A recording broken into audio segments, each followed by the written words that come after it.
Hello guys, this is एक कृष्ण सोमानी। हमने पहले इंट्रोडक्शन टू स्ट्रेटेजिक मैनेजमेंट देख लिया। स्ट्रेटेजिक मैनेजमेंट का इंटरनल एनवायरनमेंट, एक्सटर्नल एनवायरनमेंट, उसमें हमें क्या क्या स्ट्रेटेजी यूज करनी चाहिए वो देख लिया। अभी हमारे पास किस किस स्ट्रेटेजी का ऑप्शन है, तो स्ट्रेटेजिक चॉइसेस किस किस स्ट्रेटेजी का हमारे पास चॉइस है वो हम आज सीखने वाले हैं। ठीक है, ठीक है, चलो स्टार्ट करते हैं। अब देखो कि स्ट्रैटेजी फॉर्मुलेशन जो है, हमारी जो स्ट्रैटेजी फॉर्मुलेशन है उसमें क्या होता है भाई, उसमें हमारा डिसीजन मेकिंग रहता है। और हमारे जो एक्शंस है, जो हम स्ट्रैटेजी बना रहे हैं, उसमें फर्म का, शेयर होल्डर का, उनका ऑब्जेक्टिव छुपा रहता है। आपको रिसोर्सेज को कैसे एलोकेट करना है, आपको आपके जो बिजनेस यूनिट्स को है उसको कोऑर्डिनेशन कैसे करना है स्ट्रैटेजी बना के, ये स्ट्रैटेजी फॉर्मुलेशन में रहती है चीजें। तो स्ट्रैटेजिक चॉइसेस हमें क्या बोलता है भाई, कि हर एक बिजनेस अपना अलग अलग टाइप्स ऑफ स्ट्रैटेजी यूज करता है। सीधी सी बात है, हर एक बिजनेस अपना अपना अलग अलग स्ट्रैटेजी यूज करेगा मार्केट में आने के लिए। तो स्ट्रैटेजी किस बेसिस पे बनती है, ये क्वेश्चन बन सकता है। देखो, different types of strategy on the basis of their classification, किस बेसिस पे आप अलग अलग स्ट्रैटेजी बना सकते हो। एक तो बेसिस ऑफ क्लासिफिकेशन, पहला चीज है कि कौन से लेवल पे हो आप। मतलब जो हमने फर्स्ट चैप्टर में देखा था, corporate level, business level, functional level, उस लेवल पे स्ट्रेटेजी बनेगी। On the basis of level of organization आपकी स्ट्रेटेजी बन सकती है। सेकंड, कि तुम्हारा बिजनेस कौन से स्टेज पे है, प्रोडक्ट लाइफ साइकिल के कौन से स्टेज पे है, growth stage, maturity stage, decline stage, कौन से स्टेज पे है, उस बेसिस पे आपकी अलग अलग स्ट्रेटेजी बनेगी। अगर ग्रोथ स्टेज पे है तो growth expansion strategy, maturity stage पे है तो स्टेबिलिटी स्ट्रेटेजी, डिक्लाइन स्टेज पे है तो रिट्रेसमेंट और टर्न अराउंड स्ट्रेटेजी बनेगी।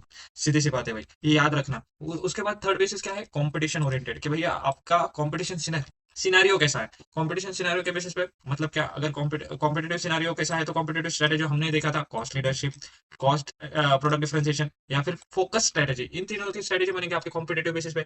या फिर collaboration strategy, joint venture, merger merger and acquisition, strategic alliance, ये तो हम देखने वाले हैं इसी चैप्टर में कि क्या होता है मर्जर एक्विजिशन, स्ट्रेटेजिक अलायंसेस। तो भैया कॉम्पिटेटिव ओरिएंटेड के बेसिस पे भी आपकी स्ट्रेटेजी बन सकती है। तो भैया तीन चीजें याद रखना, लेवल के बेसिस पे आपका बिजनेस कौन से स्टेज पे है, कॉम्पिटिशन ओरिएंटेड आपकी स्ट्रेटेजी बन सकती है। एक चीज याद रखना कि जो स्टार्टअप रहते हैं, अभी बहुत सारे लोग नए नए स्टार्टअप में इन्वॉल्व हो रहे हैं, तो नए नए स्टार्टअप शुरू करें, तो स्टार्टअप दो टाइप की स्ट्रेटेजी यूज करता है। एक तो कॉम्पिटेटिव स्ट्रेटेजी यूज करेगा, कॉम्पिटेटिव स्ट्रेटेजी, और कोलैबोरेटिव स्ट्रेटेजी। कॉम्पिटेटिव स्ट्रेटेजी मतलब क्या, कि आप कॉस्ट लीडरशिप, डिफरेंशिएशन, फोकस, ये स्ट्रेटेजी यूज करोगे, कि आप ऐसे मार्केट में एंटर करोगे जिसमें ऑलरेडी कोई ना कोई काम कर रहा है। और कोलैबोरेटिव स्ट्रेटेजी मतलब क्या, मैं किसी के साथ जुड़ जाऊंगा, किसी के साथ ज्वाइंट वेंचर कर लूंगा, या फिर किसी के साथ मर्जर कर लूंगा, या किसी कोई कंपनी को एक्विजिशन कर दूंगा। तो कोलैबोरेटिव स्ट्रेटेजी, तो स्टार्टअप दो का स्ट्रेटेजी यूज करता है, इधर कॉम्पिटेटिव या फिर कोलैबोरेटिव, एमसीक्यू में आ सकता है, याद रखना। अभी जो मैंने बोला था ऊपर कि अलग अलग लेवल पे स्ट्रेटेजी बन सकती है, तो एक जस्ट देखो पॉइंट क्या लिखा है, बिजनेस कॉन्ग्लोमेरेट है मल्टीपल प्रोडक्ट फोलियो, जिनके अलग अलग प्रोडक्ट फोलियो है ना, वो किस बेसिस पे स्ट्रेटेजी बनाएंगे, वो हर एक लेवल के बेसिस पे कैसे स्ट्रेटेजी बनाएंगे। कि भाई कॉर्पोरेट लेवल है, कॉर्पोरेट लेवल के लोग मतलब कौन, बड़े लोग, सीएफओ लोग, डायरेक्टर लोग, जो क्या करेंगे, तुमको डायरेक्शन देंगे। डायरेक्टर क्या देगा, डायरेक्शन देगा। सीधी सी बात है, याद रखना, कॉर्पोरेट लेवल स्ट्रेटेजी जो आपको डायरेक्शन, कंपनी को डायरेक्शन देने के लिए ये स्ट्रेटेजीज बनेंगे। उसके बाद बिजनेस लेवल पे क्या बनेंगे, हमने देखा था एसबीयू, स्ट्रेटेजिक बिजनेस यूनिट, कि आपके कोई बिजनेस, पर्टिकुलर बिजनेस के लिए आप स्ट्रेटेजी बना रहे हो तो बिजनेस लेवल पे स्ट्रेटेजी बनेगी। फंक्शनल लेवल पे क्या, अरे अलग अलग डिपार्टमेंट है, प्रोडक्शन है, मार्केटिंग है, फाइनेंस है, ह्यूमन रिसोर्स है, उस प्रोडक्ट उस डिपार्टमेंट के लिए अगर आपकी स्ट्रेटेजी बन रही है तो वो फंक्शनल लेवल स्ट्रेटेजी बनेगी। ठीक है, ठीक है भैया। तो कॉर्पोरेट स्ट्रेटेजी का अलग अलग क्लासिफिकेशन दिया हुआ है। तो corporate strategy classification into, first है स्टेबिलिटी स्ट्रेटेजी। कि भाई स्टेबिलिटी स्ट्रेटेजी क्या है, मैं अभी इतना ज्यादा एक्सपेंशन कर चुका हूँ, मैं अभी स्टेबल होना चाहता हूँ, मैं मेरे current business, current product, current market में एग्जिस्टिंग लेवल ऑफ एफर्ट्स में मैं उसमें ही रहना चाहता हूँ, उसी में मैं सेटिस्फेक्शन और उसी में ग्रोथ देखना चाहता हूँ। ठीक है, तो स्टेबिलिटी स्ट्रेटेजी कब ऑप्ट होती है, it may opted to safeguard its existing interest and strength. कि भाई मैं मेरे एग्जिस्टिंग स्ट्रेंथ एंड इंटरेस्ट को सेफगार्ड करना चाहता हूँ।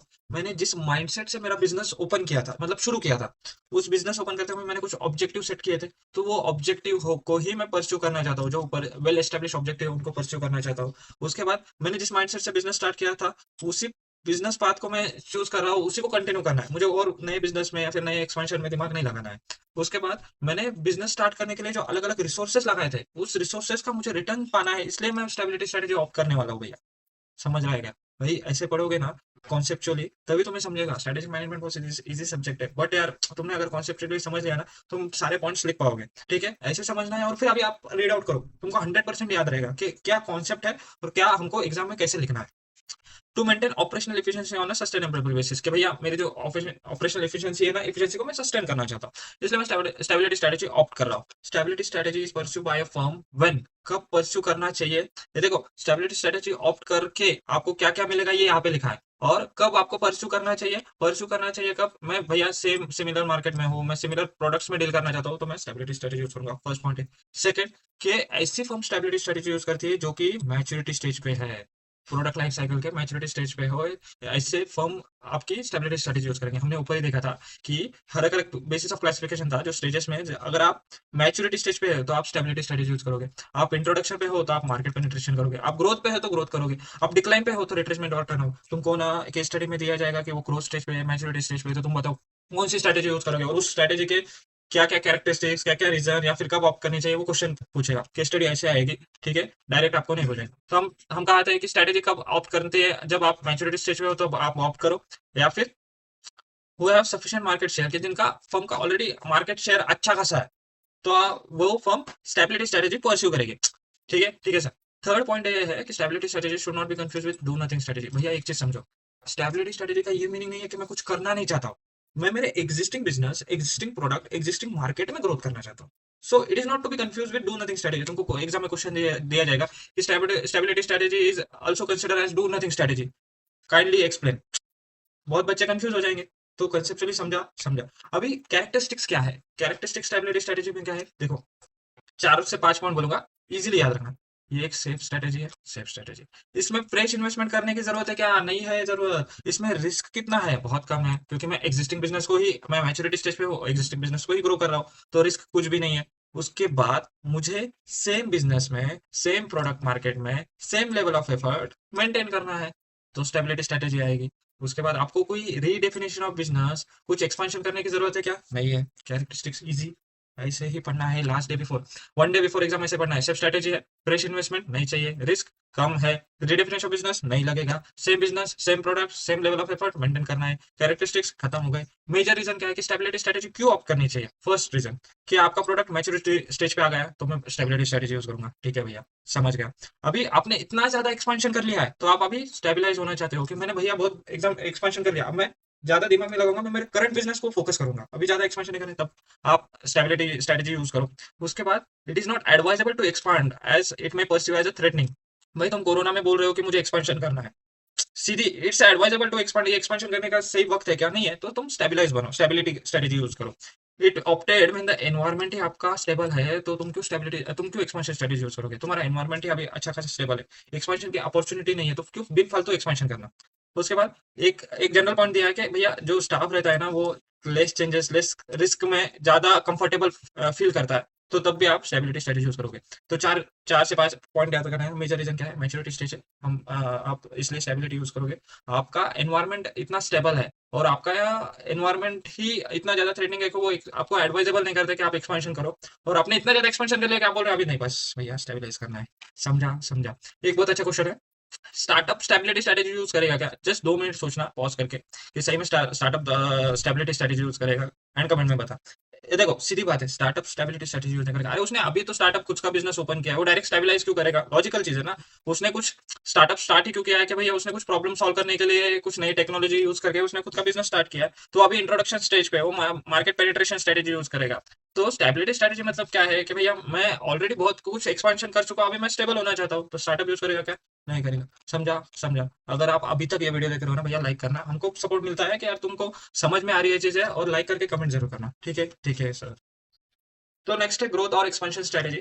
इसमें बहुत सारी अलग अलग टाइप्स दिए हुए हैं, तो एक पानी का घूंट मार लो अगर अभी तक अच्छे से समझा है तो फर्म कब ये ग्रोथ स्ट्रेटेजी सीख करती है, फर्म बोलती है कि मतलब कंपनी बोलती है मुझे ग्रोथ करनी है, किसमें ग्रोथ करनी है, either with in current business, या फिर मैं नए बिजनेस में एंटर करता हूँ, मैं नए बिजनेस में एंटर करता हूँ जो कि रिलेटेड है मेरे एग्जिस्टिंग बिजनेस से, या फिर अनरिलेटेड है एग्जिस्टिंग बिजनेस से।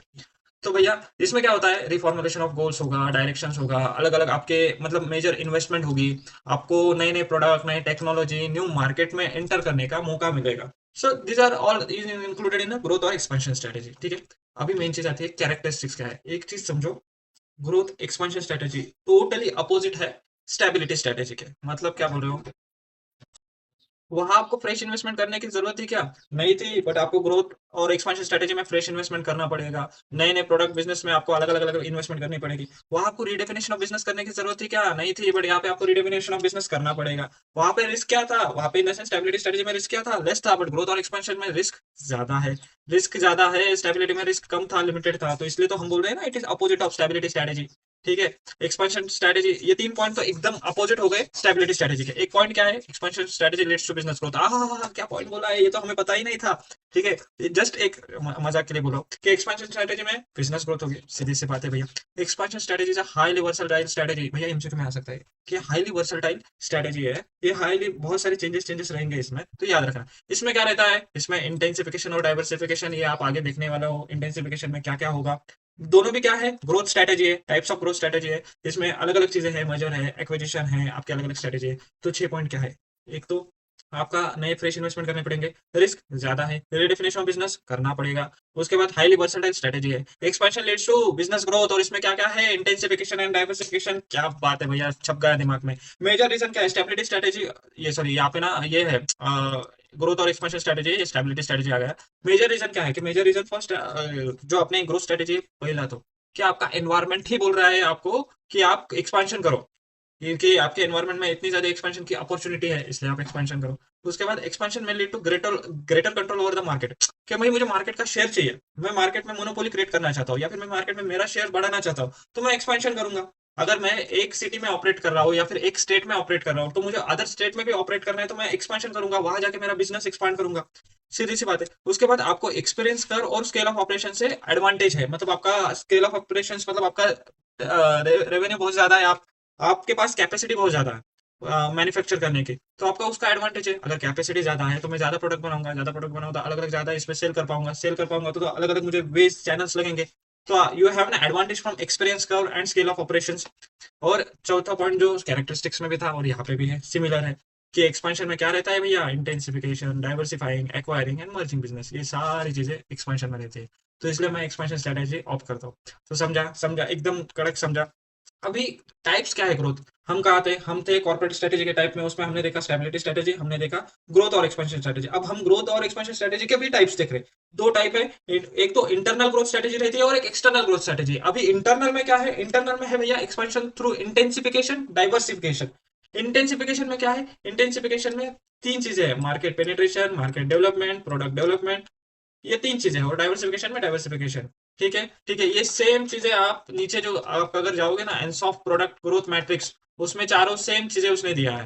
ये देखो, एंसॉफ भाई ने भी वही चीज बोली है, market penetration, market development, product development और डाइवर्सिफिकेशन। तो वो भी हमको आगे चल के देखना ही है। बट जस्ट एक बार ब्रीफ कर लेता हूँ कि भाई क्या है मार्केट पेनिट्रेशन। मार्केट पेनिट्रेशन है भैया एग्जिस्टिंग प्रोडक्ट एग्जिस्टिंग मार्केट में आपको बेचना है। मेरा एग्जिस्टिंग प्रोडक्ट मैं एग्जिस्टिंग मार्केट में बेच रहा हूँ, उसके लिए जो स्ट्रेटेजी यूज करूंगा, मार्केट पेनिट्रेशन। कि ये हाईली कॉमन एक्सपेंशन स्ट्रेटेजी है, मार्केट पेनिट्रेशन जनरल सब यूज करेंगे। मार्केट डेवलपमेंट क्या है, मैं मेरा एग्जिस्टिंग प्रोडक्ट नए मार्केट में, मार्केट डेवलप हो रहा है ना, तो नए मार्केट में बेचूंगा। फॉर एग्जाम्पल कि मैं फॉर एग्जाम्पल कि मैं अलग क्लोथ्स बेचता हूँ। तो मेरा क्या है, मेरा फॉर एग्जांपल टी शर्ट का बिजनेस है। अभी मैं टी शर्ट का बिजनेस सिर्फ महाराष्ट्र में कर रहा था, अभी मुझे आउट ऑफ महाराष्ट्र भी जाना है। आउट ऑफ महाराष्ट्र क्या, मुझे आउट ऑफ इंडिया भी जाना है, बाहर भी भेजना है। तो इधर मैं बाहर कैसे बेचूंगा, इधर मैं खुद की ब्रांच ओपन कर लूंगा या फिर नया वहां पे शॉप ओपन कर लूंगा, कुछ भी कर सकता हूँ। So I am selling my existing product but the market is new, और नए मार्केट में मैं मेरा एग्जिस्टिंग प्रोडक्ट सेल कर रहा हूँ। तो वो कैसे हो पाएगा, वो हो पाएगा इधर वेरियस डिफरेंट डिस्ट्रीब्यूशन चैनल से। और क्या अलग अलग अलग डिस्ट्रीब्यूशन चैनल ओपन करूंगा ना, इधर मैं एक्सपोर्ट कर सकता हूँ, एक्सपोर्ट करो, या फिर वहां पे जाके नए मेरी शॉप ओपन कर लो। तो मार्केट डेवलपमेंट ऐसे हो सकता है। प्रोडक्ट डेवलपमेंट क्या है, नया प्रोडक्ट है, प्रोडक्ट डेवलपमेंट हो रहा है ना, but for the existing market. It involves the substantial modification of the existing product और क्रिएशन ऑफ अ न्यू। क्योंकि भैया क्या है, मेरा एक्जिस्टिंग प्रोडक्ट है, मैंने उसमें आइदर मॉडिफिकेशन कर लिया या फिर कोई नया प्रोडक्ट ही ला लिया, बट वो मैं प्रोडक्ट एक्जिस्टिंग मार्केट में ही सेल आउट कर रहा हूँ। फॉर एग्जांपल मैं लॉक के डोर के लॉक बेचता हूँ, अलग अलग अलग अलग अलग। अभी मैंने क्या किया, मैंने ई लॉक ला लिया, मतलब कीज की जरूरत नहीं करेगी, मतलब आपके फिंगरप्रिंट से ही आपका लॉक ओपन हो जाएगा। तो मैंने क्या किया, मैंने एक्जिस्टिंग प्रोडक्ट को नया मॉडिफिकेशन किया, नया इनोवेटिव फीचर ला लिया। ठीक है भैया। नेक्स्ट क्या है, expansion through diversification. Diversification define as entry into new product lines, new services, new market, substantially different skills, technology, knowledge. कि मैं अलग अलग नए प्रोडक्ट में एक्सपेंशन कर रहा हूँ, उसमें नए नए प्रोडक्ट लाइन, नए नए सर्विस, नए नए मार्केट में इन्वॉल्व हो रहा हूँ, जो कि मेरे रिलेटेड है एग्जिस्टिंग बिजनेस से या फिर अनरिलेटेड है मेरे एग्जिस्टिंग बिजनेस से। उसको डाइवर्सिफिकेशन बोलते हैं। For some firms, for some firms, diversification means of utilizing their existing facilities and capabilities in a more effective and efficient manner. कि भाई मैं existing capabilities और facilities को ही थोड़ा अच्छे से more effective and efficient manner में यूज करूँ, वही कुछ firms के लिए diversification बोला जाता है। डाइवर्सिफिकेशन के भी तीन टाइप है। क्या तीन टाइप है, कॉन्सेंट्रिक डाइवर्सिफिकेशन, कॉन्ग्लोमेरेट डाइवर्सिफिकेशन और इनोवेशन। सबसे पहला कॉन्सेंट्रिक डाइवर्सिफिकेशन। कॉन्सेंट्रिक डाइवर्सिफिकेशन मतलब क्या है, it explain when the products are related product, कि मैंने ऐसे ऐसे इसमें फर्म को, ऐसे कंपनी को एक्वायर कर लिया जो मेरे एग्जिस्टिंग प्रोडक्ट से कुछ ना कुछ रिलेशन है। लिंक कैसे है, जो रिलेशन है, जो लिंक है, वो लिंक कैसे है, आइदर थ्रू प्रोसेस, टेक्नोलॉजी और मार्केटिंग। किसी मेरे प्रोडक्ट से, प्रोसेस से है, टेक्नोलॉजी या मार्केटिंग, किसी से कोई ना कोई फैक्टर से वो लिंक्ड है। तो इसमें भी दो टाइप है, vertical integrated diversification, horizontal integrated diversification. Vertical integrated diversification क्या बोलता है कि भैया firm remains vertically within the same process sequence, moves forward और backward in the change and enter the specific product process step within the intention of making them into the new business for the firm. अब समझो, एक example से समझ रहा हूँ, एक example बता रहा हूँ, उससे आपको ध्यान में आ जाएगा। फॉर एग्जांपल, मैं ना, मेरी एक डेयरी की बहुत अच्छा खासा डेयरी का बिजनेस है। मतलब मैं क्या करता हूँ, मैं अलग अलग अलग अलग मिल्क जो है, मैं अलग अलग अलग अलग डीलर्स को बेचता हूँ और वो एंड कस्टमर को बेचते हैं। मैं कहाँ से परचेस करता हूँ, मैं परचेस करता हूँ अलग अलग फार्मर से। यहाँ पे फार्मर से मैं परचेस करता हूँ। अब मैंने क्या किया, मैंने बोला कि भाई मैं फार्मर्स के परचेस करने से बजाय मैं खुद की ही कुछ काउस बफेलोस परचेस करके दो तीन लोग लगा के वहीं से मैं मेरा इन हाउस मिल्क मेरे इसमें लालू शॉप में और फिर डीलर को बेचूं। तो मैंने क्या किया, मैंने मेरे प्रोसेस का जो मेरा एक प्रोडक्ट था, प्रोडक्ट क्या है, मिल्क। तो मैंने मिल्क क्या कर लिया, वही मिल्क जो प्रोक्योर करते हैं उनसे ही परचेस कर लिया। तो बेसिकली मैं जहां से आर्यम रॉ मटेरियल परचेस करता हूँ उनको ही मैंने एक्वायर कर लिया। इसको बोलते हैं vertically integrated diversification. Same process में आइदर फॉरवर्ड मूव करो या फिर बैकवर्ड मूव करो, उसको बोलते हैं vertically integrated diversification. But vertical integrated के भी दो टाइप है, फॉरवर्ड इंटीग्रेशन और बैकवर्ड इंटीग्रेशन। अब इस एग्जांपल से आपको ध्यान में आया, मैंने क्या किया, मैंने जहां से रॉ मटेरियल परचेस करता हूँ उनको ही एक्वायर कर लिया। मतलब मैंने क्या किया, बैकवर्ड इंटीग्रेशन किया। Backward integration, creation of effective supply bye entering business of input provider, जो मुझे रॉ मटेरियल मेरा प्रोवाइड करते हैं, जो इनपुट प्रोवाइडर करते हैं, मैंने उनको ही एक्वायर कर लिया। Strategy employ to expand profit and gain greater control over the production और सप्लाई ऑफ द प्रोडक्ट। कि जो मुझे रॉ मटेरियल प्रोवाइड करते हैं, मैं उस पे मेरा कंट्रोल आ गया है, सो दैट उनका अगर कंट्रोल आ गया है तो मैं बाहर जिनकी डीलर्स की जितनी डिमांड है उनके बेसिस पे मैं सप्लाई कर सकता हूँ। यहाँ पे एग्जांपल दिया है, एग्जांपल पढ़ लो। उसके बाद फॉरवर्ड इंटीग्रेशन क्या है कि फॉरवर्ड इंटीग्रेशन अभी सेम एग्जांपल है, सेम एग्जांपल मैं किसको बेचता था, मैं बेचता था अलग अलग अलग अलग डीलर्स को, अलग अलग डेली नीड्स वालों को बेचता था। और वो क्या करते थे, वो एंड कस्टमर को बेचते थे कि भाई एंड कस्टमर तो आके लेके जा भाई। अभी मैंने क्या किया, मैं बोल रहा हूँ मैं इनको नहीं बेचूंगा, मैं अभी इनको बेचने ही नहीं वाला हूँ, मैं बेचने वाला हूँ सीधा किसको, डायरेक्ट एंड कस्टमर को। कैसे, मैं अभी इनको बेचूंगा नहीं, मैं बोलूंगा मैं मेरी खुद की शॉप ओपन कर लूंगा अलग अलग अलग अलग अलग शॉप, अलग अलग इसमें स्टेट में, और खुद की शॉप ओपन करके मैं डायरेक्टली एंड कस्टमर को बेचूँ। तो मैंने क्या किया, मैंने फॉरवर्ड इंटीग्रेशन किया। फॉरवर्ड इंटीग्रेशन मतलब मैंने अभी जो मेरे एक्जिस्टिंग प्रोडक्ट जो वैल्यू चेन में आगे डीलर्स को बेचने वाला था उनको अभी मैं बेच नहीं रहा हूँ। तो फॉरवर्ड इंटीग्रेशन क्या है, moving forward in the value chain and entering the business line that use the existing product, जो मेरे एक्जिस्टिंग प्रोडक्ट यूज कर रहे थे ना उनके बिजनेस लाइन में मैं आ गया। Forward integration will also take place when organisation enter in the business of distribution channel. अभी फॉर एग्जांपल जो फ्लिपकार्ट है, फ्लिपकार्ट का ई कार्ड करके भी कोई बिजनेस है। मतलब वो क्या करता है, लॉजिस्टिक प्रोवाइड करता है आपको ट्रांसपोर्टेशन के, जो भी आपके प्रोडक्ट्स है जो आपके इसमें आते हैं वो ई कार्ड से आते हैं। तो फ्लिपकार्ट ने क्या किया, खुद का एक ई कार्ड ओपन कर दिया और ई कार्ड के थ्रू वो आपके अलग अलग प्रोडक्ट आपके घर तक पहुंचता है। तो ये क्या था, फॉरवर्ड इंटीग्रेशन। हम कहते हैं हम थे डाइवर्सिफिकेशन में, कॉन्सेंट्रेट डाइवर्सिफिकेशन, उसके दो टाइप, वर्टिकल इंटीग्रेटेड डाइवर्सिफिकेशन और हॉरिजॉन्टल। और वर्टिकल में दो टाइप देख रहे थे, फॉरवर्ड इंटीग्रेशन, बैकवर्ड इंटीग्रेशन। अभी तक क्लियर है, एकदम क्लियर है। अभी हॉरिजॉन्टल इंटीग्रेटेड डाइवर्सिफिकेशन क्या है कि दो प्रोडक्ट, दो बिजनेस है जो सेम स्टेज पे है, सेम स्टेज पे है। एक बिजनेस, दूसरा बिजनेस, दोनों के सिमिलर प्रोडक्ट है, दोनों सेम स्टेज पे है। ए बिजनेस ने बी बिजनेस को एक्वायर कर लिया या फिर उसको मर्ज कर लिया, जो भी है, एक्विजिशन कर लिया। एक्विजिशन ऑफ वन और more similar business operating eight same stage of the production marketing chain. For example के भाई बोट ने हैमर को एक्वायर कर लिया, सेम बिजनेस थे, दोनों ईयरफोन बेच रहे थे, दोनों ये थे, तो उन्होंने एक्वायर कर लिया। ये था horizontal integrated diversification. They also integrate with the firms producing complementary product और बाय प्रोडक्ट के, ऐसे इसको भी एक्वायर कर सकते हैं जो कॉम्प्लीमेंट्री या फिर बाय प्रोडक्ट यूज करते हो। ठीक है, ये था हॉरिजॉन्टल इंटीग्रेटेड डाइवर्सिफिकेशन। इसके बाद क्या है, कॉन्ग्लोमेरेट डाइवर्सिफिकेशन। कॉन्ग्लो कॉन्ग्लो नाम में है, कुछ लिंकेज नहीं है भैया, कुछ लिंकेज नहीं। अभी देखो इन्होंने एक वर्ड को चार अलग अलग अलग सेंटेंस में डिफाइन किया है, एकदम एकदम मजे से पढ़ना। देखो, in conglomerate diversification there is no linkage related to product market technology. ठीक है, business product are disjointed from the existing business. अच्छा, लिंकेज नहीं है, डिसजॉइंटेड है, they are totally unrelated diversification. वाह वाह वाह वाह, क्या लिखा है। In process technology function there is no connection. मतलब एक ही वर्ड को चार अलग अलग अलग अलग सेंस में लिखा है कि लिंकेज नहीं है, डिसजॉइंटेड है, अनरिलेटेड डाइवर्सिफिकेशन है और कुछ कनेक्शन नहीं है। चार सेंटेंस बने, चार पॉइंट बने, चार मार्क मिलेंगे। ऐसे पढ़ना है भैया, समझा समझा। कि यहाँ पे एक एग्जांपल दिया है कि cement manufacture diversify into manufacture of steel and rubber product. के सीमेंट का मैन्युफैक्चर है, उसने क्या बोला, भाई मैं अभी स्टील और रबर के प्रोडक्ट में एक्सपेंशन करूंगा, वहां के बिजनेस को एक्वायर करूंगा। तो ये जो भी एग्जिस्टिंग प्रोडक्ट्स है, कुछ भी लिंकेज नहीं है, अनरिलेटेड है, इसको बोलेंगे हम कॉन्ग्लोमेरेट डाइवर्सिफिकेशन। ठीक है, is it really worth expanding so much to diversify business into unrelated product. अभी एक चीज समझो कि सच में इतना वर्थ है क्या। मैं बोल रहा हूँ, मैं, मेरा सीमेंट का बिजनेस है और मैं जा रहा हूँ स्टील रबर के बिजनेस में। क्यों भाई, क्यों आप अनरिलेटेड प्रोडक्ट में जा रहे हो, कि ये सही में सेंस करता है क्या। तो देखो, डिस्पाइट ऑफ इट्स कॉम्प्लेक्सिटी, क्योंकि कॉम्प्लेक्स होने वाला है, मुझे उस बिजनेस का नॉलेज नहीं है, कुछ नहीं है। तो conglomerate diversification financially makes a lot of sense, क्योंकि आपका पोर्टफोलियो डाइवर्सिफाई होगा। It creates access of new pool of customers, thereby expanding its customer base. It allows access to market cross selling new product leading to increase revenue. एक तो revenue बढ़ने ही वाला है तुम, क्योंकि तुम्हारा नया पूल ऑफ कस्टमर्स क्रिएट होगा और आपका पोर्टफोलियो भी डाइवर्सिफाई होगा, आपका रिस्क भी डाइवर्सिफाई होगा। It is management of losses in business, कि कोई एक बिजनेस में लॉस हो रहा है तो दूसरे बिजनेस में प्रॉफिट होगा तो वो आपको सेट ऑफ कर देगा। तो के क्वेश्चन आ सकता है कि इज इट रियली वर्थ की एक्सपेंशन करना अच्छी बात है या नहीं अनरिलेटेड प्रोडक्ट में। ठीक है भैया। नेक्स्ट है इनोवेशन। इनोवेशन क्या है? Upgradation of existing product line और प्रोसेस। कि भाई मैंने कुछ इनोवेट नया फीचर ला लिया, नया कुछ इनोवेशन कर लिया मेरे एक्जिस्टिंग प्रोडक्ट लाइन और प्रोसेस में, तो उसको हम बोलते हैं इनोवेशन। अपग्रेड कर लिया तुमने एक्जिस्टिंग प्रोडक्ट से, उससे क्या होगा? तुम्हारा मार्केट शेयर बढ़ेगा। अब इनोवेशन तुमको किस चीज में हेल्प करता है क्या ऑफर करता है, कुछ भी बोल सकते हो आप। कि इनोवेशन की वजह से तीन चीजें हो सकती है। एक तो पहला, आपको कॉम्प्लेक्स प्रॉब्लम सॉल्व करने में हेल्प करता है।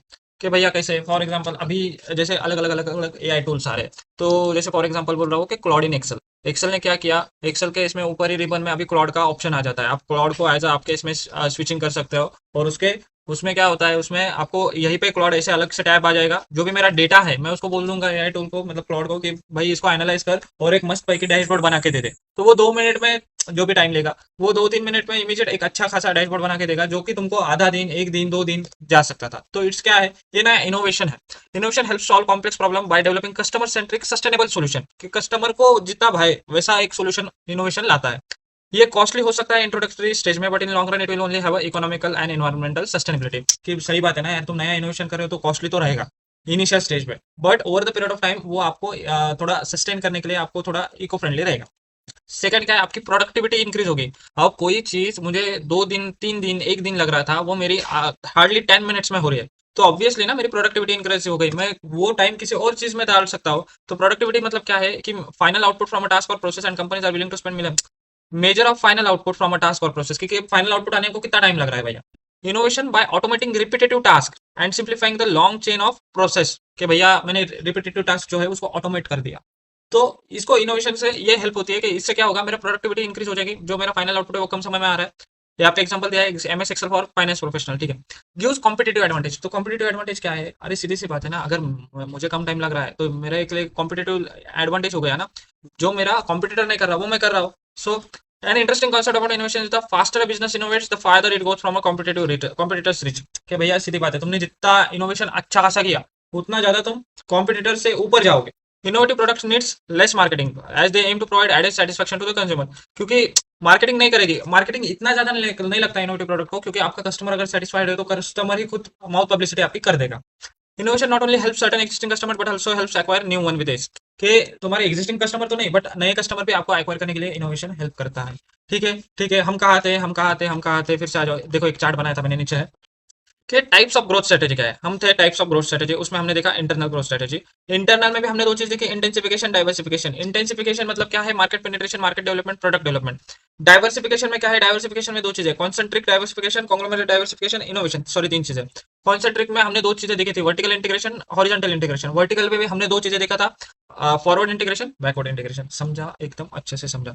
लास्ट डे में ऐसे ही रिवीजन करना है। ये चार्ट लेना है लगा तो यहाँ पे लिख दो मार्केट पेनिट्रेशन क्या है, मार्केट डेवलपमेंट क्या है, प्रोडक्ट डेवलपमेंट क्या है, इसके दो टाइप, उसके भी फर्दर दो टाइप, उसके एक कीवर्ड्स लिख दो यहाँ पे, रिलेटेड, अनरिलेटेड, इनोवेशन के चार। ये हेल्प करता है कॉम्प्लेक्स प्रॉब्लम सॉल्व करने में, इंक्रीज प्रोडक्टिविटी और कॉम्पिटेटिव एडवांटेज हेल्प करता है। ये चार्ट में तुमको last day before, 1 day before पढ़ना है, सो दैट तुम्हारा सिलेबस पूरा कवर होगा। समझा? पढ़े ऐसे करनी है, नहीं तो एक एक दिन बिफोर तुम्हारा सिलेबस कवर नहीं होगा, क्योंकि हमको एसएम के साथ साथ एफएम भी है। ठीक है। तो ये हो गई अपनी इंटरनल ग्रोथ स्ट्रेटेजी। अभी हम देखेंगे एक्सटर्नल ग्रोथ स्ट्रेटेजी क्या है। एक चीज समझो, इंटरनल और एक्सटर्नल में डिफरेंस क्या है। इंटरनल ग्रोथ स्ट्रेटेजी मतलब मैं खुद करूंगा इन द सेंस मैं खुद कोई बिजनेस शुरू कर लूंगा, मैं खुद आइदर पीछे बैकवर्ड इंटीग्रेशन में जाके या फिर फॉरवर्ड इंटीग्रेशन में जाके खुद करूंगा। External growth strategy in the sense क्या है? मैं किसी कंपनी के साथ मिलकर बिजनेस करूंगा, मतलब मेरी कंपनी, सामने वाले की कंपनी, हम साथ में मिलकर बिजनेस करेंगे, तब एक्सटर्नल ग्रोथ स्ट्रेटेजी आएगी। ये पॉइंट तुम्हें समझेगा। आगे देखो, पहले expansion through merger and acquisition. Merger and acquisition क्या है? मर्जर एंड एक्विजिशन है भैया combining to or more organisation together. But merger और एक्विजिशन दोनों अलग अलग चीज है। अलग अलग चीज कैसे है? देखो डिफरेंस देखो। मर्जर क्या है? मर्जर है कि when two or more companies come together to expand business operation. But acquisition क्या है? One organisation takes over the other organisation and control all is business operation. मतलब क्या? एग्जांपल देता हूँ। मर्जर में एग्जांपल है वीआई का, वोडाफोन और आइडिया ने। वोडाफोन और आइडिया दोनों आई, दोनों कंपनी बोले चलो हम दोनों मर्ज कर लेते हैं, जियो को टक्कर देंगे। तो when two or more companies come together, तब उनको हम मर्जर बोलेंगे। बट एक्विजिशन क्या है? फॉर एग्जांपल बोट ने हैमर को एक्वायर कर लिया, तो बोट आया, हैमर है, उसने सीधा एक्विजिशन कर लिया। अब हैमर का कुछ नहीं चलने वाला। मर्जर में दोनों के डिसीजन रहेंगे, दोनों अपने अपने एंटिटी अपने अपने हिसाब से चलेंगे, दोनों के सेम फ्रेंडली मैनर में डिसीजन रहेंगे। बट एक्विजिशन में जो कंपनी ने एक्वायर कर लिया उसी का सब चलेगा, उसी के डिसीजन चलेंगे, वही बिजनेस ऑपरेशन करेगा, वही पूरी आपका बिजनेस को कंट्रोल करेगा। तो मर्जर डिफरेंट थिंग है, एक्विजिशन डिफरेंट थिंग है। तो मर्जर में क्या होता है, deals get finalise on a friendly terms, क्योंकि भैया बहुत ऑर्गेनाइजेशन अपने अपने प्रॉफिट शेयर कर सकते हैं न्यूली एंटिटी में। बट एक्विजिशन में ऐसा नहीं है, एक्विजिशन फोर्सफुल मैनर में हो रहा है, क्योंकि एक एंटिटी दूसरे एंटिटी का कंट्रोल ले रही है। यहाँ पे कंट्रोल नहीं ले रही है मर्जर में, बट एक्विजिशन में कंट्रोल ले रही है, तो ये एक अनफ्रेंडली मैनर में है। ठीक है। मर्जर में two organisation combine to increase their strength and financial gain. सीधी बात है कि वोडाफोन आइडिया आई सो दैट उनकी दोनों की, इसके पास कुछ टेक्नोलॉजी होगी, इसके पास कुछ टेक्नोलॉजी होगी, इसका अलग कस्टमर बेस है, इसका अलग कस्टमर बेस है, तो दोनों साथ में आके इनकी स्ट्रेंथ और फाइनेंशियल गेन बढ़ेगी। बट एक्विजिशन में क्या है, एक्विजिशन में इन द सेंस आपका ऑब्वियसली प्रॉफिट तो इंक्रीज होगा, बट ये एक फोर्सफुल एसोसिएशन है। मतलब क्या होता है, कोई कंपनी फॉर एग्जांपल मरने आ गई, अभी कोई कंपनी किसी ने बिजनेस स्टार्ट किया और वो चला नहीं, तो वो कंपनी मरने आ गई, बैंकरप्ट हो गई, वीकर पोजीशन में है। तो सेम बिजनेस में कोई और कंपनी होगी, या फिर कोई दूसरी बड़ी कंपनी इस कंपनी को जो बैंकरप्ट हो गई है उसको एक्वायर कर लेगी, कि भैया तू तेरा पूरा बिजनेस मुझे सेल कर दे, मैं तुझे एक्वायर कर लूंगा, मैं तुझे इतने पैसे दे दूंगा, तो तेरा लोन वगैरह चुकता कर दे। तो ये फोर्सफुल एसोसिएशन होता है, जिसमें organisation acquires the operation of the company that is in the weaker position, weaker position में जो है उसको एक्वायर कर देते हैं। एकदम समझा, कंफ्यूज नहीं होना, मर्जर अलग चीज है, एक्विजिशन अलग चीज है। बट दोनों इसमें it's an external growth strategy, क्योंकि एक कंपनी दूसरी दूसरी कंपनी साथ में आ रही है। अभी मर्जर के टाइप्स है, टाइप्स ऑफ मर्जर क्या है, देखो हमने पहले ही देखा था इसमें डाइवर्सिफिकेशन में, सेम यहाँ पे रिपीट होगी कॉन्सेप्ट, सिर्फ ध्यान से देखना दो चीजें। Types of merger, horizontal, vertical, congeneric और कॉन्ग्लोमरेट। हॉरिजॉन्टल मर्जर क्या है, जहां वहां पे हमने हॉरिजॉन्टल इंटीग्रेशन देखा था। हॉरिजॉन्टल मर्जर क्या है, combination firm engage in the same industry, मतलब जो सेम इंडस्ट्री में काम कर रहे हैं उसी के साथ मर्जर कर लिया। इसका बेस्ट एग्जांपल क्या है, वोडाफोन आइडिया, कि वोडाफोन अलग एंटिटी थी, आइडिया अलग एंटिटी थी, दोनों ने मर्ज कर लिया, सेम इंडस्ट्री में काम कर रहे थे। मर्जर विद डायरेक्ट कॉम्पिटिटर, दोनों डायरेक्ट कॉम्पिटिटर थे, तो उन्होंने दोनों ने मर्ज कर लिया, तो ये क्या है, ये है horizontal merger. The principal objective behind the type of merger is to achieve the economies of scale in the production process by shedding the duplication of installation and function। कि merger, horizontal merger, same industry में मर्ज करने का क्या reason हो सकता है, कि उसका कस्टमर बेस अलग है, वो फॉर एग्जांपल महाराष्ट्र में वर्क करता था, ये गुजरात में वर्क करता है, मैं जस्ट एग्जांपल बोल रहा हूँ। तो दोनों ने मर्ज कर लिया, तो दोनों के वो महाराष्ट्र और गुजरात दोनों में बिजनेस चलेगा सेम ब्रांड पे। तो इकोनॉमीज ऑफ स्केल मतलब इनका प्रोडक्शन तो बढ़ेगा ही बढ़ेगा, इनका कस्टमर बढ़ेगा ही बढ़ेगा, इनका रेवेन्यू भी बढ़ जाएगा। तो ये हॉरिजॉन्टल मर्जर हुआ। वर्टिकल मर्जर सेम हमने देखा था पीछे डाइवर्सिफिकेशन में, कि सेम इंडस्ट्री में मर्जर सेम इंडस्ट्री में होगा, but at a different stage, either sequence forward होगा या बैकवर्ड होगा। तो वो कौन सा होगा, वर्टिकल मर्जर। अब वर्टिकल मर्जर में भी दो चीजें हैं, बैकवर्ड इंटीग्रेशन, फॉरवर्ड इंटीग्रेशन। क्या भाई तुमने सप्लायर को ही मर्ज कर लिया, जो रॉ मटेरियल प्रोड्यूस करता है, जो रॉ मटेरियल तुम्हें देता है, तो वो हो गया बैकवर्ड इंटीग्रेशन। और फॉरवर्ड इंटीग्रेशन क्या है, कि तुम जिसको सेल करते हो तुमने उसको ही एक्वायर कर लिया, decide to take over its buyer organisation और डिस्ट्रीब्यूशन चैनल, तो वो क्या होगा, फॉरवर्ड इंटीग्रेशन। अभी दो चीजें समझना, इंटरनल और एक्सटर्नल ग्रोथ स्ट्रेटेजी में डिफरेंस क्या है। कि भैया समझा नहीं, वहां पे भी बैकवर्ड बोल रहे हो, यहाँ पे भी बैकवर्ड इंटीग्रेशन है, तो मैं समझू कैसे, अभी चीजें समझो। मैं एक एग्जांपल दे रहा हूँ, फॉर एग्जांपल मैं टी शर्ट बना रहा था, तो मैंने अलग अलग टी शर्ट बनाने शुरू किए। अब मैं टी शर्ट बनाने के लिए जो क्लोथ का रॉ मटेरियल रहता है, वो मैं अगर किसी कंपनी से परचेस कर रहा था, मैं एक्स वाई जेड कंपनी से परचेस कर रहा था, अभी मैंने वो एक्स वाई जेड को ही मर्ज कर लिया मेरे कंपनी के साथ, तो ये हो गया backward integration, vertical merger. But अगर वो रॉ मटेरियल जहां से मैं प्रोक्योर करता था, वो खुद से मैंने बनाना शुरू कर दिया, मेरे ही कंपनी ने, कृष्णा की कंपनी के, केआरएस की कंपनी ने ही वो बनाना शुरू कर दिया, तो वो क्या होगा, बैकवर्ड इंटीग्रेशन डाइवर्सिफिकेशन, मतलब वो इंटरनल ग्रोथ स्ट्रेटेजी होगी। समझा, क्योंकि मैंने खुद से बनाना स्टार्ट किया। अगर मैंने किसी कंपनी के साथ मर्ज कर लिया, तो वो क्या होगा, वो मर्जर होगा, बैकवर्ड इंटीग्रेशन, वर्टिकल मर्जर। समझा, एकदम अच्छे से समझा। इसलिए तो बोलते हैं इंटरनल मतलब मैं खुद से कर रहा हूँ, इसलिए इंटरनल ग्रोथ स्ट्रेटेजी। और अगर मैं किसी और कंपनी जो ऑलरेडी करे उसके साथ मर्ज करता हूं, तो वो एक्सटर्नल ग्रोथ स्ट्रेटेजी हमारी। एकदम मक्खन समझा भैया, क्या बात है। कोजेनिक merger, to or more merging organisation ऐसे वे में मर्ज करते हैं, कि ऐसे वे में एसोसिएट होते हैं, either through production process, business market और कुछ टेक्नोलॉजी। ये तीन चीजें तो तुम याद ही रखो यार, प्रोसेस, मार्केट, टेक्नोलॉजी।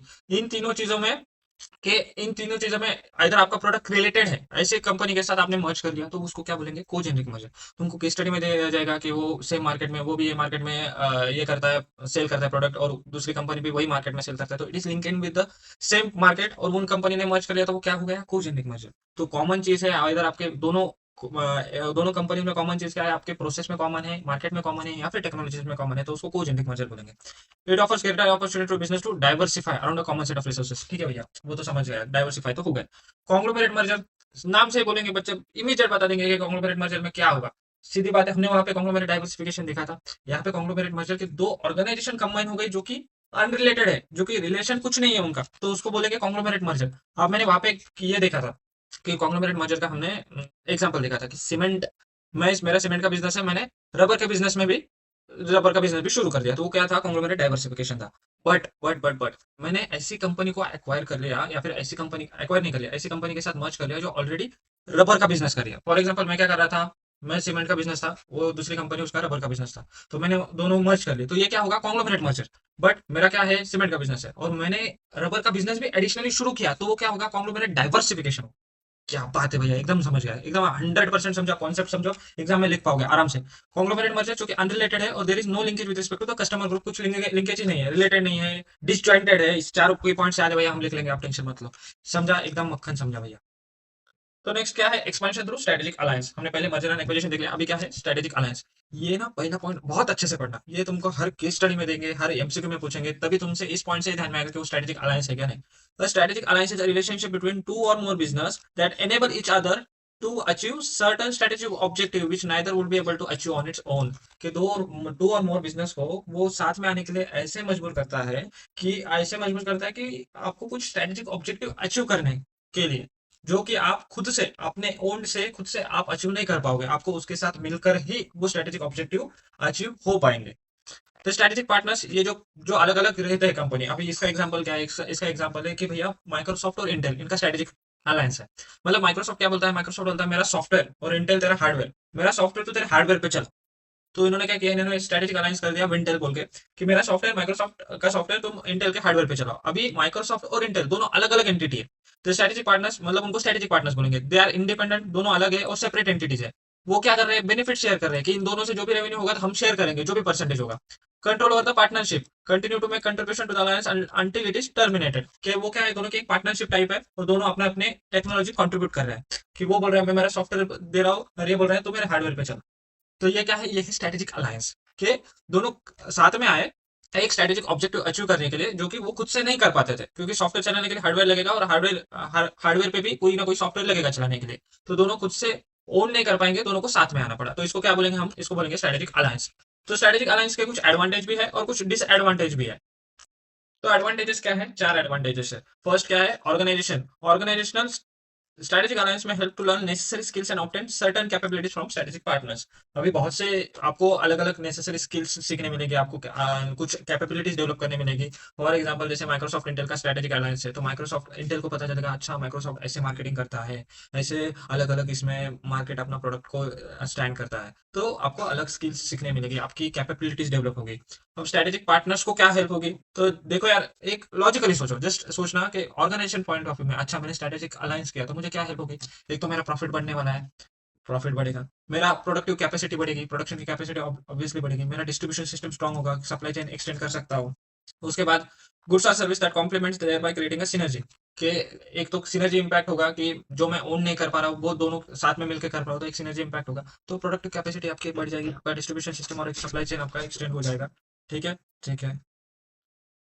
तो ये ऑर्गेनाइजेशन लेवल पे तुमको बेनिफिट होगा। सेकंड, इकोनॉमिक बेनिफिट क्या होगा, इकोनॉमिक मतलब greater economies of scale. Economies of scale मतलब क्या, जैसे जैसे मेरा प्रोडक्शन बढ़ेगा वैसे वैसे मेरा कॉस्ट पर यूनिट कम होगा, तो सीधी सी बात है, तुम्हारा इकोनॉमीज ऑफ स्केल तुमको अचीव होगा। सेकंड, इससे क्या होगा, तुम्हारा कॉस्ट और रिस्क भी कम होगा, कि कोई कंपनी के पास, फॉर एग्जांपल मेरे पास प्लांट एंड मशीनरी है, उसके पास कोई एक अलग टेक्नोलॉजी है, मैंने कंपनी के साथ हमने स्ट्रेटेजिक अलायंस कर लिया, तो टेक्नोलॉजी की वजह से क्या हो गया, हमारा प्रोडक्शन बढ़ गया, हमारी कॉस्ट कम हो गई, हमारा रिस्क कम हो गया, तो ये इकोनॉमिक बेनिफिट है।